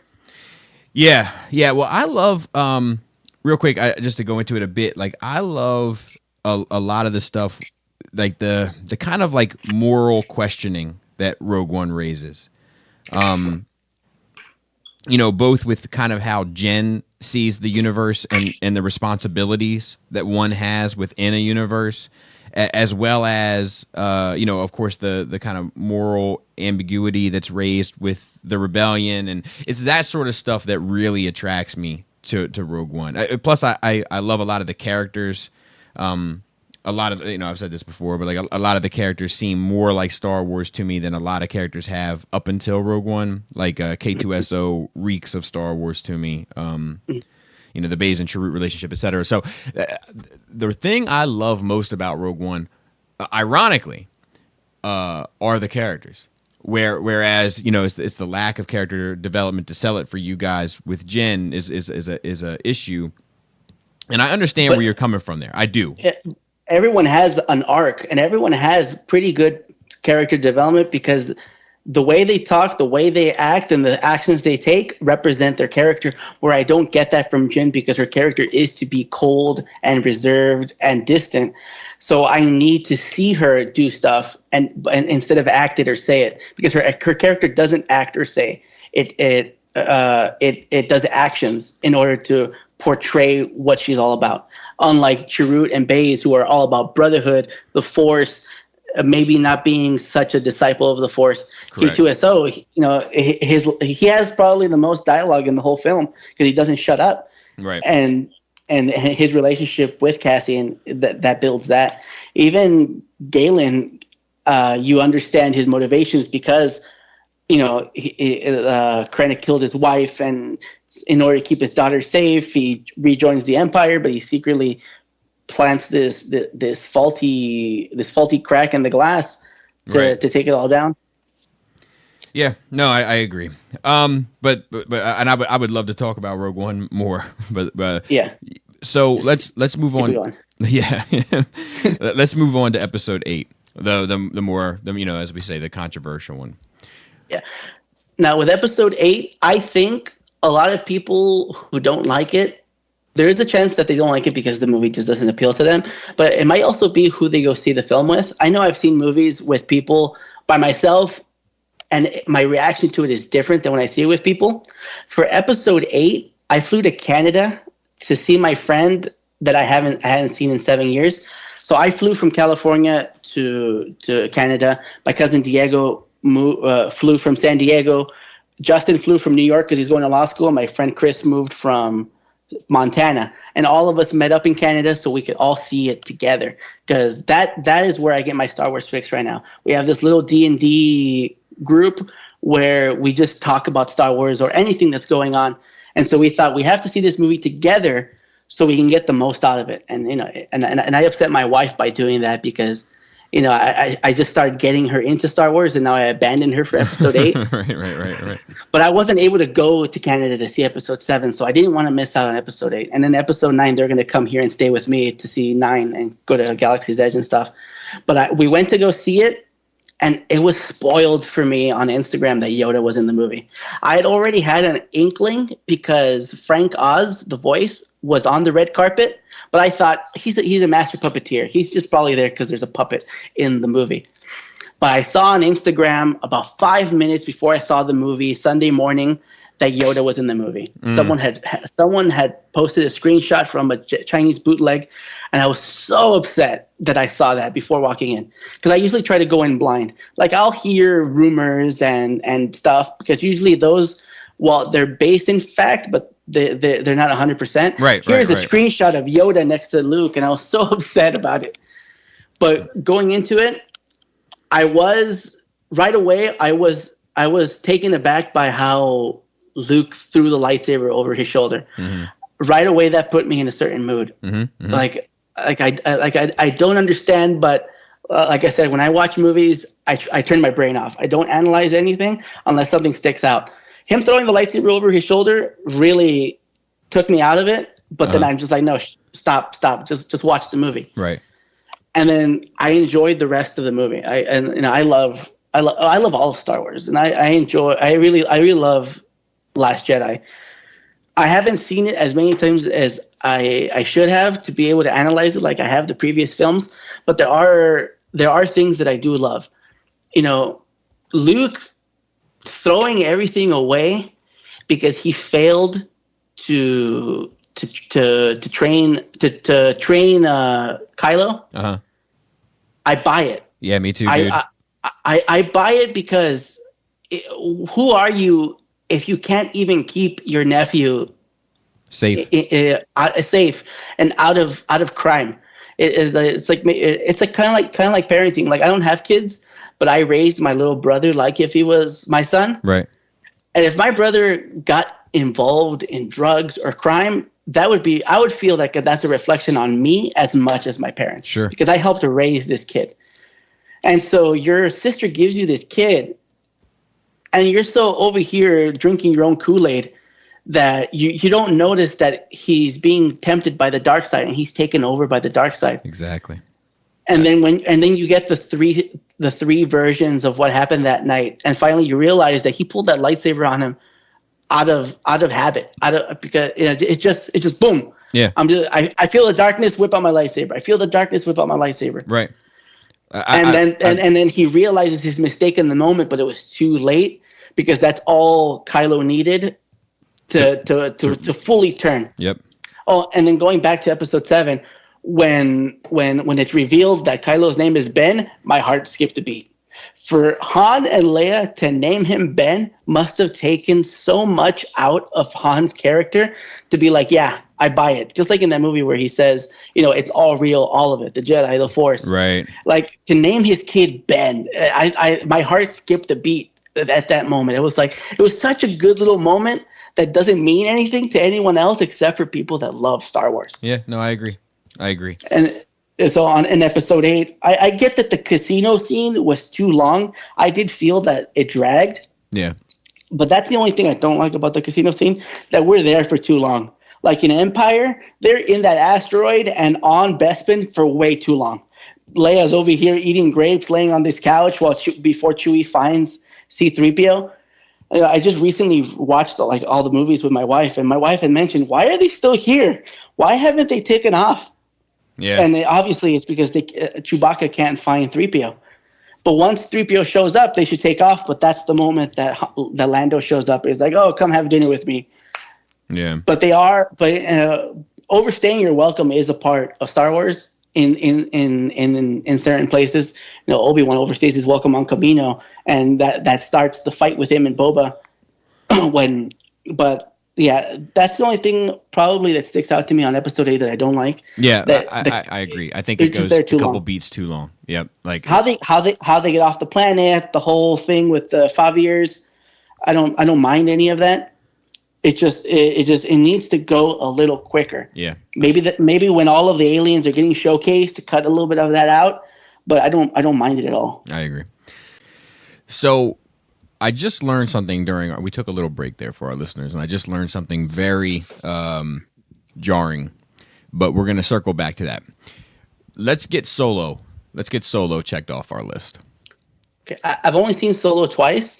My wife does not like it because Han Solo is only Harrison Ford. Mm. So she absolutely doesn't like it. I enjoyed it. Going into it, I was just hoping they didn't do everything. Which him getting the Falcon, the Kessel Run, and the Life Debt. I was hoping they wouldn't jam everything into one movie, and they did for the most part. We don't know, like you guys said before, the Life Debt. We don't know if that's still a thing or not. It's mentioned in Chuck Wendig's newer EU books, but we don't know if him pulling him out of that cage is the Life Debt. I definitely really enjoy Lando's robot, the female robot. Oh, the one of my L3. Yeah. I have her action figure somewhere. Her name escaped me. One of my favorite scenes in Solo is when she's sitting there talking to the Daenerys Targaryen. I don't remember her name. And she's just like talking to her and just pushing all these levers and buttons, like without even looking. Like, yeah, this is my ship. I know how to drive her, like all smooth. Like it's such a cool, like, it's secondhand because she's a robot and she understands the ship being a robot, and then her being added to the ship. That's so cool because later on, there's all of these moments in Star Wars where you see the screen behind them, and that's L3, or when C-3PO is like, your ship has a very peculiar speech pattern, the way it speaks to me. And it's because it's like this jive turkey kind of woman that's all about freeing the droids. Well, that's why the hyperdrive never works. She just doesn't like him. Yeah, she's just like, nah, forget you. Put some of that juice in the hyperdrive, make it work that way. Yeah. But I enjoy Solo because I enjoy that he's like this. Same thing with Luke, same thing with Anakin and all these other characters. He's just a guy trying to get off the planet. He has all of these high hopes. I'm going to be a pilot. And then the world starts to crush him into despair. Like, he joins the Empire and like, nah, you're not going to be a pilot. So we're going to make you a grunt and now go to this mud planet. And he has his reservations, like, aren't we the invading force? Stuff like that. Right. And, but you were good. You were good. So where does that?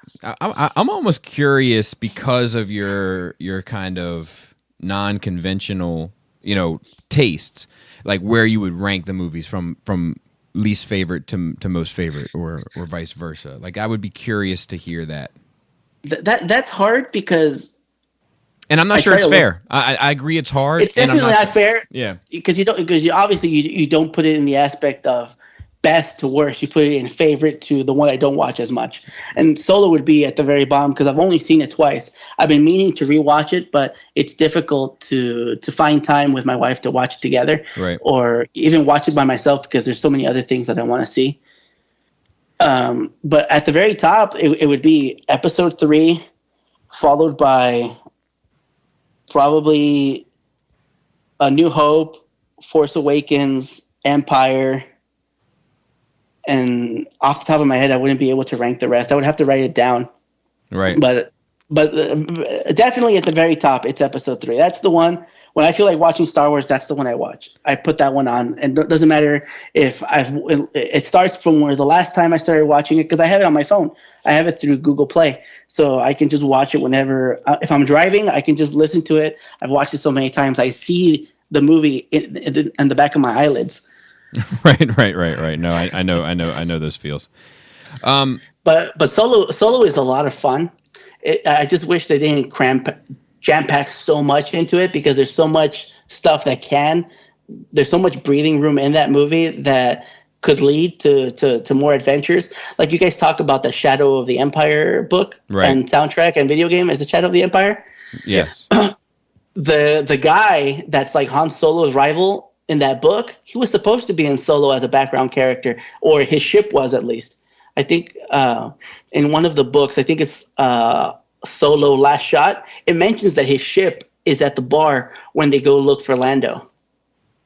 So that character exists in the new canon. He's just not the same character from before. So, then that could lead to possibilities of a Solo Part 2 and stuff like that, which, if they ever get around to making for theaters or for Disney Plus. Well, maybe we'll find out that Dash Rendar is the Mandalorian. Who knows? Dash Rendar, that's his name. But yeah, Solo was a lot of fun. I needed more Woody Harrelson. He was so good in that film as the mentor, as a shadow of what Han could become. Right. And he does become like him, but obviously more optimistic because of the path that he takes with the rebellion. Yeah. No, I think that that movie does some instrumental things in regard to building who Han Solo is. I guess my problem with that is I don't know how enjoyable I find that movie to be. And I know it's supposed to be fun. Like, I know that's part of what it's supposed to do. I'm not sure how much of it is effective for me. Yeah, it's fun, but it doesn't do enough to expand that time of his life. Like, obviously you don't want them to jam pack original trilogy stuff into that movie, but you want to see his footprint on things as he's becoming who he's going to become. Right. Yeah, I agree. But it's kind of a safe movie. Would you agree? Like it's very it's very safe because, like I said, I've only seen it twice. I have no urge to watch it again because nothing like oh my god happens in it like in Rogue One. I don't love Rogue One, but that's how they get the plans to the Death Star. It has an impact on the bigger 9 films, where Solo doesn't really have an impact on Episode 4. Right. Yeah. No, I feel that. Yes, exactly. And not only Episode 4, but even the stuff that it does for that character. Like I don't know how much better we are for having known it. Yeah. And where are you now?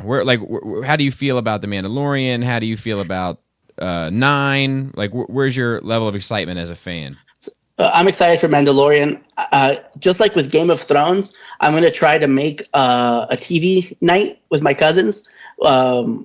When the season starts for Game of Thrones, when it was on, the first few episodes, we would watch it together. Everyone would come to my house and we would watch it live, have pizza or Kentucky Fried Chicken or whatever. Right. And we'd watch it and hang out. And it's something that we could do every week together because it's going to be a weekly thing. If they put The Mandalorian on a Sunday, there's a good chance I'll be able to do that again. But now it's with Star Wars, which makes it better. Right. I'm excited for The Mandalorian to see that time period because, one of the things that we haven't even had a chance to talk about that I love is the Empire. I love, I don't love that. I don't love the Empire. It's just so far away. Yeah. I hate it. But the way that it's structured, the military and political aspect of it, it fascinates me to no end. Like that's why I recommend people read the Extended Universe books, the new ones, especially the ones that I've mentioned with Tarkin in them, because it explains the universe and how the Empire works as a background story. And I love it so much. Anytime I get these little nuggets of information about how the Empire works, I love it, which is something that we still haven't gotten from the First Order, other than Star Wars Bloodline, where you learn that there's these centrists and that there's these other people in the new Senate, that want to bring the Empire back with all these people that, just like Luke in Episode 8 says that with the removal of the Jedi, their stories are romanticized and deified, but the Senate does the same thing with the Empire. Oh, the days of the Empire. That's when everybody was making money. Everybody everyone was so much safer when the Empire was around. And that's what leads to the First Order coming back. But it's not enough. I need more of it. And it doesn't have to be in the movies. It can be in books, but I need more. I need an answer. And that's what I hope 9 gives me a little taste of, like just nuggets. I don't need full explanation. Right. In Episode 9, the things that I want, I don't expect anything, because when you expect stuff, that's when movies let you down. Right. But things that I want is, I don't want R2-D2 to die. That's a big one for me. R2-D2 for me is such an important part of Star Wars because he's there to see it all, and he has it all archived inside of him. Correct. He's so important to Star Wars. I don't want R2 to die, which I think he is, because he's in none of the promotional stuff, and they don't use him in any of these films. They don't use R2 because they have BB-8. I don't want Kylo to die, because then that's it. The last Skywalker is gone. Yeah. One of my favorite parts of Episode 8 is when Kylo tells Rey, "This isn't your movie. This is my movie. You don't matter. You're just another character in my movie."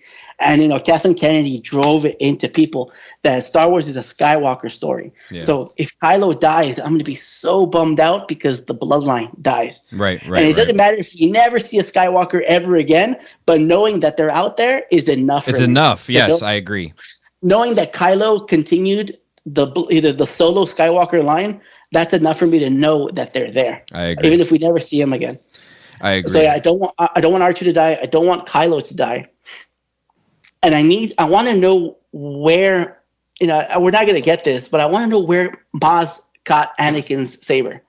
Where was it? How did she get a hand of it? They haven't even given us a maybe answer in the comics or the extended universe. It's just there. Yeah. Like, we know how we got the helmet. There's a story that shows that that Kylo, through a third party, ordered a bounty hunter to go hunt down the Vader's helmet. So we know that how he got that, but we don't know where the saber came from. How did she get it?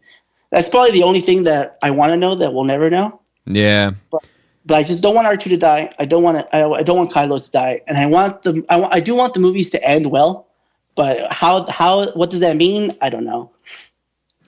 Yeah, I hear you there, because I think it's I think it's hard to say exactly what end well means until you see how it ends, and then you're either, I think, satisfied by that or not satisfied, and then picking apart why. But I agree with you. So when we took a little break, I heard that you've never actually seen these movies in their original format, the original trilogy. Like, you've always seen the special editions. So you were saying, like, go ahead and mention some of those things that, like, while listening to previous episodes of Force Sensitive, have been bizarre to hear. So you guys talk about Boba Fett having his voice changed to the actor that was Jango. And I personally like that, because I don't know what Boba Fett sounded like before that change. Right. To me, it's always Jango's voice. All of the clones are Jango. If you guys talk about Lapti Neck, I don't know what Lapti Neck is. All I know is you have no idea. You have no idea how unfortunate. I have no idea, and I've been meaning to look it up, but here in Los Angeles, there's a movie theater called the New Beverly, owned by Quentin Tarantino. Uh-huh. There is a rumor that he has a 35 millimeter copy of Star Wars that he purchased in an auction, and I'm waiting for him to screen it, because at the New Beverly they only do film. No digital film movies are shown there. That's cool. And sometimes he does like little Q&As where he comes out and he'll say, "We're about to watch this movie. This is why I think this movie is important." You watch it, and then he comes out and explains all of the movies that stole from this movie. And it's like a movie that no one has ever seen, but your favorite director has seen it. Right. But I really hope that he shows Star Wars eventually, because I'm curious to see what everyone talks about with seeing it original, no dewbacks, no CG, no Jabba the Hutt, without these little tweaks and stuff that have been throughout everything that I know. Right. Yeah. And with that, Gort, do you want to move into some questions? Sure. Esteban, what is your favorite lightsaber color? My favorite lightsaber color is green because of Qui-Gon, but if I was in Star Wars, my saber would be yellow. Why yellow? Because of the video games. I thought in any video game where you get to pick your color, like The Force Unleashed, the yellow lightsaber just looks really cool to me. In Knights of the Old Republic, I had a yellow and a purple. What is your favorite line of dialogue from Anakin Skywalker? My favorite line is probably when he's fighting with Obi-Wan, that whole back and forth, that whole back and forth where he's just running on pure adrenaline. I have brought peace to my new empire. Yeah, your new empire. Your new empire. And you can tell which ones are first takes and which ones are second or third takes, because you can tell when he's just like, "I am riled up," because when he goes, "You will try, my master," that's a third take. He is not into that line as much as he is the other ones. But that whole back and forth is probably that's my go-to for Anakin. I'll have to send you a link to something after the show in regards to that line. And it's a video. I'll put it up on the Facebook page. Okay. It's like a compilation trailer, but they have all this overlay of scenes of the Empire just destroying everything while he's talking about like peace and shit. Oh, it's pretty cool. Who is your favorite pod racer? It's Anakin. Young Anakin Skywalker. That's like cheating, but you got that. You got that. That's the only one I care about. A local boy, Anakin Skywalker, coming on down. Yeah. Now, if you were cruising around, who would be your co-pilot? It'd be R2. All right, cool. He's got the coordinates to a lot of interesting places, I bet. Yeah, he knows everything, and he has that little tool that he plugs into everything. The Mr. Fix-It. What is your favorite Star Wars creature? The Mon Calamari. No, not like an alien. Well, I guess that kind of counts, but I mean like a monster. Like a monster? Yeah. A monster. It's probably I had it as a kid. I guess I was in junior high. The praying mantis from Attack of the Clones. I really like that giant thing. Oh, the like the spider thing, the Spider-Man. Mm-hmm. Yeah. Okay. And what is the worst Anakin moment? The worst Anakin moment when he falls off of that giant tick. When he's like, it's a combination of the CG and his poor acting of being trampled. I've seen people being trampled by a horse. That he would have been. He needed to overact like he does in other scenes for that to sell, because that thing is like all gaseous. So if it would have stomped him, it wouldn't have laid him on the floor. But when he's surfing on that thing on Naboo, I cringe every time I see it, because he's like, maybe as a Californian, I see surfers as well, so I know that his stance is all wrong, and I skateboard as well. So yeah, that's funny. Yeah, I like that you called it a tick. My sister used to call them ass bugs.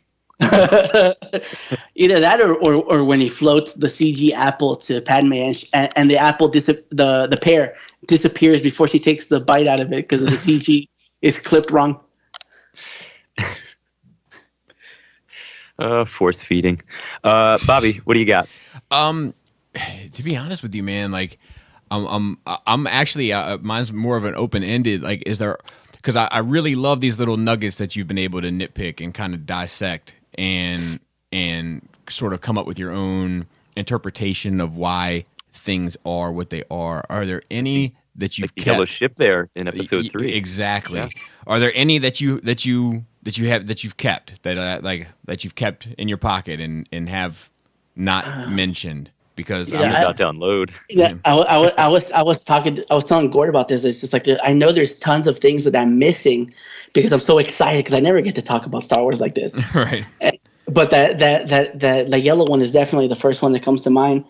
I know there are others, like little callbacks, but there's not, when you put me on the spot, there's nothing I can think of. Gotcha. But I'm sure as soon as I hang up, I'll remember. So, what has been your favorite, your top 3 favorite reads of the new EU? Because it sounds like you've gotten into that pretty heavy. That's difficult. Well, in no particular order, Star Wars Bloodline. Yeah, that's my favorite. That's my favorite. It's so good because it talks about Leia's potential with the Force, and it explains how a 90-pound girl could choke out a 2-ton slug because she tapped into the dark side of the Force. Yeah. I wish that book would have said that she had a lightsaber that she doesn't use. She kind of alluded to it when her and I think it's Holdo, when they're talking in her office about just leaving the Senate and going off with Han. She talks about opening the drawer in her desk, and I'm like, is there a lightsaber in that drawer? Please tell me there's a lightsaber in that drawer. Right. And the way that my water bottle fell. The way that the universe finds out that General Leia Organa is Darth Vader's daughter. Yep. It is such a good moment. Claudia Gray, she is so good at climaxes and really showing you how a character thinks, especially with Leia. She also has another Star Wars book, Leia, Princess of Alderaan, but it's a young adult book, so it's like 200 pages. It's a quick read. It talks about Holdo, which that book kind of ruins Holdo for me, because she makes her like a carbon copy of a character from Harry Potter. Whatever. It doesn't matter. I would recommend. I know what character you're talking about. Luna Lovegood. Yeah. Luna Lovegood. So Holdo doesn't have purple hair. She dyes it on purpose because her planet is like Alderaan, where it's very much about the arts, and you have to fit into a specific box. But she's like, no, I want to fit everywhere. So she colors her hair as a little bit of rebellion, which I didn't like that. I thought it was cool that her hair was purple. Just like thought it was purple. Yeah, me too. I would have liked it if she kept it that way. But in the books, she's constantly changing her hair. But maybe they never explained what color her hair is. Another book I recommend people reading is Star Wars Catalyst, especially if you do or don't like Rogue One, simply because it makes Galen, Krennic, and Tarkin much more interesting characters. There's a small part in the book that's probably my favorite. I'll explain it real quick. There's a part where it's in the middle of the Clone War. Galen has told Krennic and Tarkin that, no, I'm not going to come work for either of you guys. I'm going to continue to hop from planet to planet and work for different governments and organizations that can help me make this synthetic kyber crystal. And out of nowhere, Galen and his wife and Galen and his wife are constantly arguing about the safety of their family being in the mid-rim closer to the outer rim. And at this point, they go for a morning walk while Galen is in the office, and out of nowhere, there's a blitzkrieg of droids that bombard the planet. And Galen has this panic of, where's my wife? Where is my child? He finds them, and he's running, and they're just chaos and explosions, and these pods fall from the sky with clones and droids, and there's battle and there's destruction. And there's this point where Galen's like, we have to run to the outskirts of the town and we'll run into the forest. But he messes up and he runs into an area that's forested, but it's a mud wall. It's like a mudslide area. And the droids are coming. And he looks up to the sky and screams, why? What is going on? What is this madness? And then all the droids fall to the ground because someone destroyed the central part of the blockade. And it's like this high octane moment of the blitzkrieg, just like in World War II, that is so well written that you're in the moment. Right. And that's the point where he decides, okay, I will take your offer, Krennic, to work on your kyber crystal project for unlimited energy for the galaxy, not for a weapon. It's originally disguised as unlimited energy for everyone, but he wants it free for everyone, not in the hands of the Republic. He doesn't want it to be monetized. He wants it free. Do they cover in any way the fact that the Geonosians designed it? Like, do they tap into that at all? Like, I've always been curious, like, because it seems like they just sort of overlook that. You know what I mean? In the Clone War cartoon, Saw Gerrera is constantly on the Geonosian planet trying to figure out stuff. Well, no. I mean with Galen. With Galen? No. In Thrawn, I think actually in this book they explain a little bit that the Geonosians are a planet that they want to get because of the workforce, but they don't really talk about the Death Star. In the Thrawn books, that's probably my third book that I recommend everyone read. The new Thrawn books, which is Thrawn. You can skip the second one because the second one is just a flashback, almost like a commercial. I don't love the Thrawn alliance because it's about the first time that Thrawn and Anakin meet each other out in wild space, and it's a commercial for Disneyland because they land on Batuu, which is the planet that you visit at Disneyland. I gotcha. So it's very shoehorned. There are a few moments.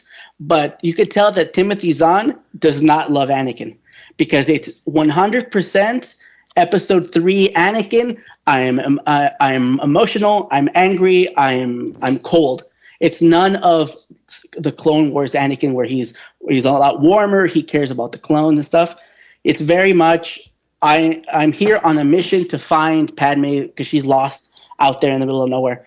And then Thrawn Treason, dude, it is so good. It is such a good movie. It has aspects of like Hunt for Red October and espionage, and the whole thing is about Thrawn's allegiance to the Emperor and through his people who are out in the unknown regions of space.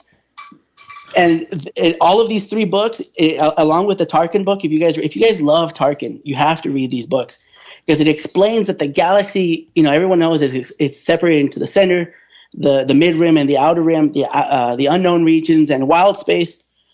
But the military, the way they slice up the galaxy, Tarkin was the first Grand Moff, which, like, the planet has a governor. Each planet has a governor. A Moff is in charge of a certain amount of governors and their planets, and then the Grand Moff is in charge of all of the Moffs. So once Tarkin cut his perfect slice of the galaxy for him to organize and manipulate and take of all of the resources, he convinced the Emperor to give 3 more Grand Moffs. So there's 3 Grand Moffs, there's 4 Grand Moffs, there's 20 Moffs, which take care of all of the governors. So it gives so much structure to how the Empire works in the galaxy, right? And how just like, I do it first, I take what I want, and here's the rest for everyone else. And that's why he wants the Death Star from Krennic, because he mapped out the entire galaxy in order to build it. So now it should be mine. Huh. That's interesting. And it's so good. It's so good. So those are the 3 books that I highly recommend everyone check out. I'm about to read Claudia Gray's Master and Apprentice about Obi-Wan and Qui-Gon, which anything she comes out with, I'll read, because she's really good. She knows Star Wars in and out. Another question I have is, could you just for, let's say, 5 minutes or so, talk about it, because you've been to Galaxy's Edge. Okay. And we haven't had anyone on this show that has been since we've had them on the show. So tell us a little bit about it, in your opinion. So I have a Disney annual pass, so I can go whenever I want. Right now it expired, so my wife and I are just trying to get our Disney pass back. Anybody that goes to Galaxy's Edge, look at the map and see where the farthest point from the Millennium Falcon is to get into it, because that's how you really have to experience it. Slowly, little by little. When you walk in the way they want you to walk in, you walk into this deserted kind of area. It's a little walkway with a bridge. It's all trees and stuff. There's no music. It's just a little bit of birds. And then you see it. You see an X-Wing, you see an A-Wing, and then you see like the entrance to the new ride that's going to come out. And in there, you see Poe Dameron's X-Wing, and you see like a Hammerhead warship and stuff like that. But that's not available yet. As you keep moving, you see the little stores that are there selling like the tchotchkes, and then you get to the bazaar. So up to the bazaar and the entrance that I explained is where Rey and Chewbacca are. Chewbacca sometimes goes all the way to the Falcon to take pictures with people, but Rey only stays from the entrance to the bazaar. She never goes to the other side, because that's the Rebel side and the other side is the First Order. The bazaar looks like you walk into that scene in Jakku. You're immediately immersed in these little stores that sell actual products, the Star Wars products. But there's apartments above the stores. There's water tanks that have that creature from the Death Star that purifies the water. There's hanging from rails the thing that Jabba the Hutt eats, those frog things that he spits to hit the gong. Right. You're immediately in Rogue One, essentially, kind of. The marketplace, and you walk in and the disbelief disappears because now there's actual things to buy. You pass the stores and there's the first little restaurant. There's this giant pod racer engine that's spitfiring this giant piece of meat, and you can buy your food there. And then you walk and there is the antique store where you buy all of the best stuff that's in Galaxy's Edge. That's where I got your statues, and a lot of people buy like the legacy lightsabers and crystals to change out the color. Right next to the antique store, there's the build your own lightsaber place, but everything is hidden. Everyone is in character. You are not at Disneyland. You are not in California. You are on Batuu. This is Galaxy's Edge. We are in wild space. We're on the edge of the unknown regions and the maps. The Galaxy's Edge in the books refers to the places that you have to actually travel to. There is no hyperlanes or no hyperspace lanes to jump to the planet. You have to land somewhere where the Empire or whoever has landed, and then actual travel to the place, hours to get to the place, to get to it. And and then so the place where you make your own lightsaber, they're pretending to be junkyard people, like Watto,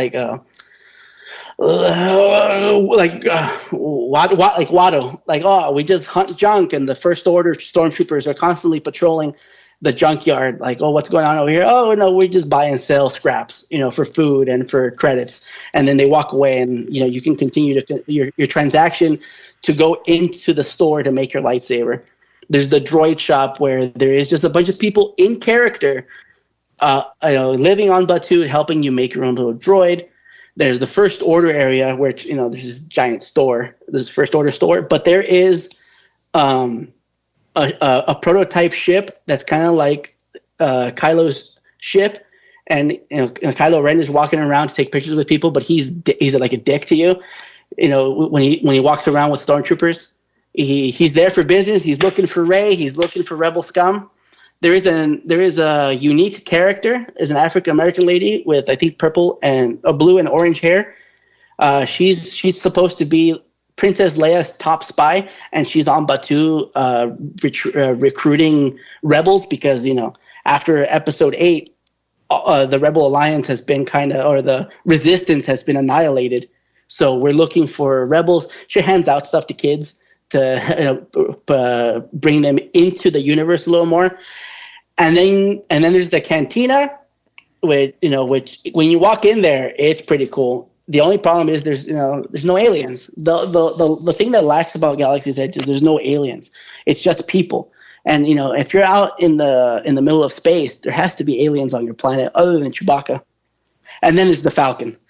And when you see the Falcon, your jaw drops because it is a 1-to-1 scale Falcon. Right. As soon as you pass the cantina, there it is. Like, if both of you ever go to either Disneyland or Disney World, I suggest you enter the park this way. You enter it from the least amount of stuff to the most amount of stuff, because that payoff at the very end, seeing the Falcon, is amazing. It's jaw-dropping, and you can take pictures in front of it, walk around it, see the back. The door is open. You can't go in there, obviously, because people just touch it or break stuff. But it's huge, and it's so cool to see, and it's a fun place to go and hang out. The only problem that's going on right now is obviously normies they just see Star Wars. It's right. Like, oh, cool, Star Wars. But people like us that love it, they walk in, you see stormtrooper helmets, clone trooper helmets that are just used as pots and pans for plants or to throw in rags. Hondo is in one of the rides. Hondo Tanaka, he's like the main attraction to the Millennium Falcon ride. And so there's all these little things that make it amazing, and you're engulfed in it. And then at night, if you're there at night when the fireworks go off for the castle, they have a separate fireworks show for Batuu, and it's beautiful. How the colors splash off of the walls, because everything's dark and grimy. But once it goes dark and you see these different colored fireworks, and it's all celebration. One of the things that tripped me out the first time I went was you hear X-Wings and TIE fighters fly overhead. Right. So when you hear the noise out of nowhere, you kind of duck because it scares you.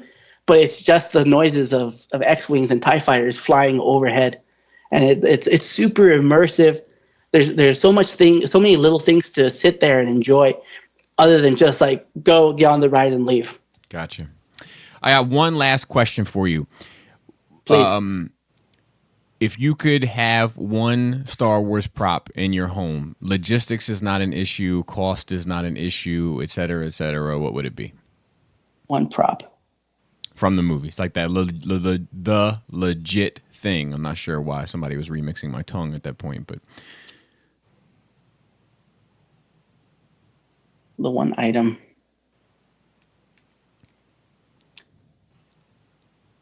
It'd probably be an R2. That would be cool. It'd be having R2. You love that character. You love that character, but you haven't spoken much about him today. I love R2-D2. He's such a fun character that doesn't say anything.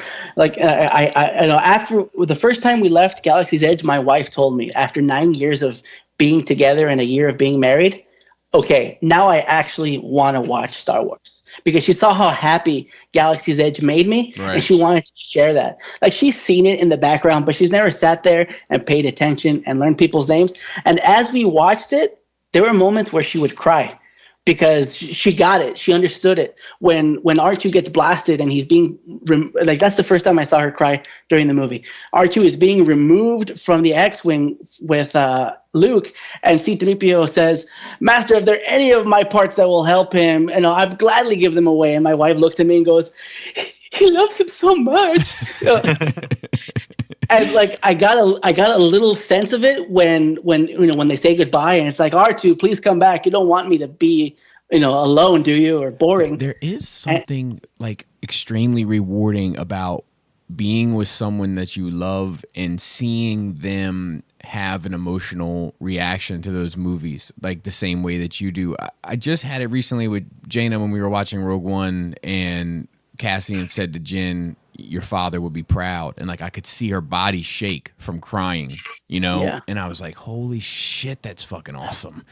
When Chewbacca roars as Han Solo is lowered into the carbonite freeze, that's the moment when my wife started crying, because it's that connection, that bond that you see on screen, where she's like, yeah, they care about each other. It's his buddy. Yeah. It's his friend. It's not just like some people say a guy and his dog. It's his best friend. Right. Yeah. But sometimes that could be a guy and his dog too, though, to be fair. It can be, but it's like if the dog could talk. Right. Yeah, exactly. It's that extra. Exactly. And then later on, you add that emotional stuff to it's Kylo's uncle. Chewbacca's his uncle, and he shoots him. There's like this little webcomic that someone drew. Oh yeah. Headcanon, where Chewbacca's gonna take a headshot, because Chewbacca never misses. Right. He's gonna take a headshot, and he has a flashback of growing up with his kid, so he shoots him in the stomach. Yeah. Yeah, that comic hits hard. Yeah, and it's super cartoony, so like it shouldn't hit hard, but it does. Yeah, it shouldn't. But because you're a fan and you've experienced those moments and you know what these characters should mean to each other, it means more. Yeah. But my love of R2 is just, I see R2 as the boy and his dog more than I see Han and Chewbacca, because R2 is Anakin's dog. He's Luke's dog, and I wish he was also Rey's dog. Yeah. But she doesn't want the old dog. She wants the new dog. She wants the puppy. Yeah. And that might actually end up meaning something, I think, when this is all said and done. So I take it that your wife is taking to the movies, so I'm like really watching them for the first time. Yeah, we haven't watched the sequels again yet, like in a row. I'm waiting. The prequels. She saw that the prequels were really kiddish. She's like, those movies are much more different than the original trilogy. So we haven't gotten back into it because, like I said, my friends from Canada and Montana and New York are coming. Right. We're going to marathon all of the movies before going to C9. Oh, wow. Good for you guys. So she'll rewatch the prequels, the sequels that way. That's awesome. Well, Esteban, thank you for coming on today and sharing your stories. I love your passion. I love your excitement, and I love your kind of dissection and analyzation of these little sequences and little nuances and decor that ends up meaning so much more to you and now subsequently more to me. So I do appreciate you coming on and sharing that. Yeah, I know. Thank you if you guys for having me. There's so much more Star Wars to talk about. We didn't even touch on Rebels and what the Chamber did to Star Wars.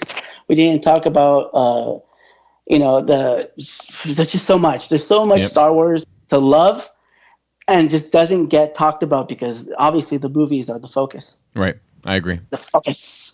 They steal it away. Gort, do you have any last words to say, so to speak? I do not, but Esteban, thank you for coming on to the show, and I think you've opened up our eyes as well as the listeners to plenty of things to look for in the movies, like just trinkety nugget things, like really the Naboo fighter thing. Like that's gonna stick with me. Like I want to watch that movie right now. Yeah, me too. And I hope so, because I was so nervous to come out here because everyone's Star Wars story is so interesting. I thought, oh man, mine is so plain. It's not gonna be a good listen. No. But I'm glad that you guys pulled everything out of me that I could cram into this podcast. Yeah, me too. All right, well, thank you guys, and we will be back before you know it.